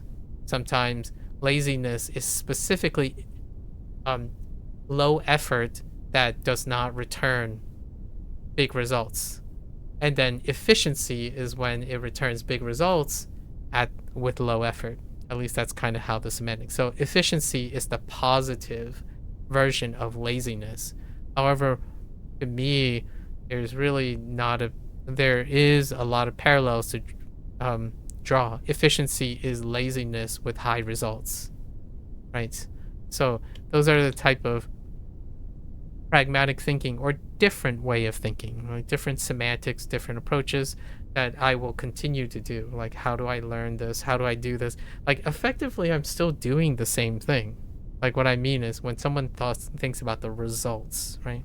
The results of what I'm doing here is basically still memorizing vocabulary, right? I'm still memorizing vocabulary. The goal is still to retain vocabulary words and know their characters. That's what a person that I'm addressing, that hypothetical person I'm addressing, is someone who is very likely to experience problems of compromise, narrow-mindedness, confirmation bias, particularly long-standing problems that they either accept or tolerate. It's not a bad thing. I'm not saying they're going to inevitably chronically depressed or something like that. The idea is they correlate very strongly. And again, I would soften the word to coincidence. At the moment, the vast majority of the way I talk to people have yet... I consistently try to find a new way to challenge my notion. Like, maybe there's another way to explain this. It can't simply just be critical thinking skills, right? So then I go and do that. And then somehow I come back to critical thinking. So you could call it a personal bias. It would be awesome maybe 2 or 3 years down the line, I start writing all of this down and then share it with people, and then some people who are interested, they might come with a rebuttal or a counter argument, and then I can verify or compromise or edit my narrative. For the time being, it is very difficult to find a counterexample to the basis of lacking agency in your life. And a lot of the agency that's lacking is coming from the inability to solve one's own problem without the heavy dependence on someone else who does not share, or it's not apparent that they share your same problems. Like, whenever I ask someone, they have a problem with studying language, and they say, oh, I have the same problem that everyone else has. Like, oh yeah? What is that? And they would describe it without ever describing how it is their problem. Like, oh, yeah, I'm an English speaker, so I'm having a hard time with Japanese because all English speakers have problems with Japanese. That's what I mean. Like, well, that doesn't describe what your problem is. So your problem is being you. Or is it your problem is that everyone else is like you, because you presume that when they say they have a problem with Japanese, it's the same exact problem that you have because you identify as an English speaker. That, to me, is what screams laziness. It is efficient to categorize yourself and then use that as an explainer. It is inefficient, but extremely heavy on critical thinking when you can explain why English speakers have problems with learning Japanese and Chinese, and how and why this applies to you when comparing with a hypothetical average human being that is an English speaker who happen to averagely find Japanese and Chinese difficult. Remember that the average human being does not exist. It is a statistical average based on a population of people. When you think about any one person, like if you're talking to me and ask me, I'm an English speaker, do I have problems with learning Japanese and Chinese? And do I have the same problems that you do? The likelihood is yes and no. It's not, I'm an average person, you're an average person, so therefore we're the same. That is rarely ever the case. That is the cognitive dissonance between statistics, the average population, like the average hypothetical population, versus any individual human being, right? So the idea is you have to incentivize yourself to care about your problems. That's where I constantly welcome learn a language, follow along if you're interested, follow along. You're more than welcome to come on by Yap, exchange your experiences, exchange ideas, discuss, and encourage each other, motivate each other to care about your learning experience. It's not this, I don't think it's the same. Caring, saying like, accepting and saying, oh, everyone has this problem, so it's okay. I don't think that's caring. I think that's simply tolerance and low effort of avoidance. Like, oh, everyone grows old. Okay. That doesn't mean you have to be upset, like you have to be, deterministic about it. Maybe your old experience can be a little different. Like, well, everyone on average gets old. It's like, well, yeah, everyone gets old. I get that. What is your old like? Right? What is your learning experience like? At least in my opinion, that gives a bit of agency. And agency feels good. At least in my opinion, it feels good. You can sort of feel like you're doing things on your own terms. And then when you finally improve or find a solution or encourage each other, there's, at least in my opinion, tend to be a catharsis from ownership. Like, oh, how did you learn Chinese? Well, let me describe to you how I learned Chinese. And then someone will say, well, that sounds like this person's method. And I'm like, I have no idea who that person is.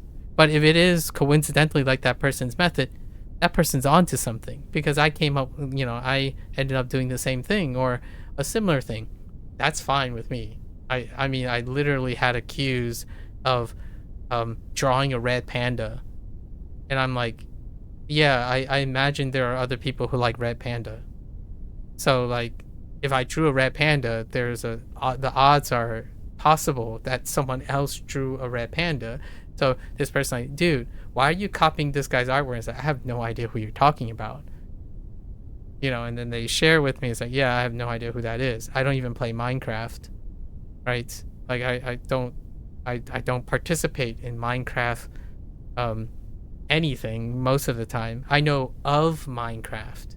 So those are open situations. And this is very similar to that. You don't take averages to represent any one human being. The collectiveness of your problems and your goals and stuff will require critical thinking, problem solving skills. So hopefully that leaves for some potential. Like, educate yourself about yourself. Be interested in your life, right? Be interested in thinking about yourself. If you think investing in your own self is a waste of time, how can anything else be not a waste of time? In my opinion, like, take it with a grain of salt. I actually find most of my time more rewarding when I spend it on other people. So I'm at a point where, yeah, I could kind of agree that it's kind of a waste of time doing things for yourself. Like, what I mean is, like, I don't really care if I become popular. I don't really care if I make a lot of money. I simply want to spend my time hoping to build something and write something so that it could maybe help even one person feel good about themselves, or like encourage them to say, well, you might not change the world, or you might feel insignificant when you consider the vastness of the internet's hand-picked hyperbolic representation of human perfection. Or we can have a chat and we can talk about the things you can do to feel good about the agency that you have over your life. That's kind of what I'm talking about. So on that note, until next time, guys, right? I still got one ikani to do. It won't take too long. So for now, 大家下次见. Thanks for watching. I'll see you guys next time. I'll be back. I'm gonna take a quick bathroom break, stretch a little bit, and we'll have like a 15 to 20 minutes ワニカニ session left. Thank you.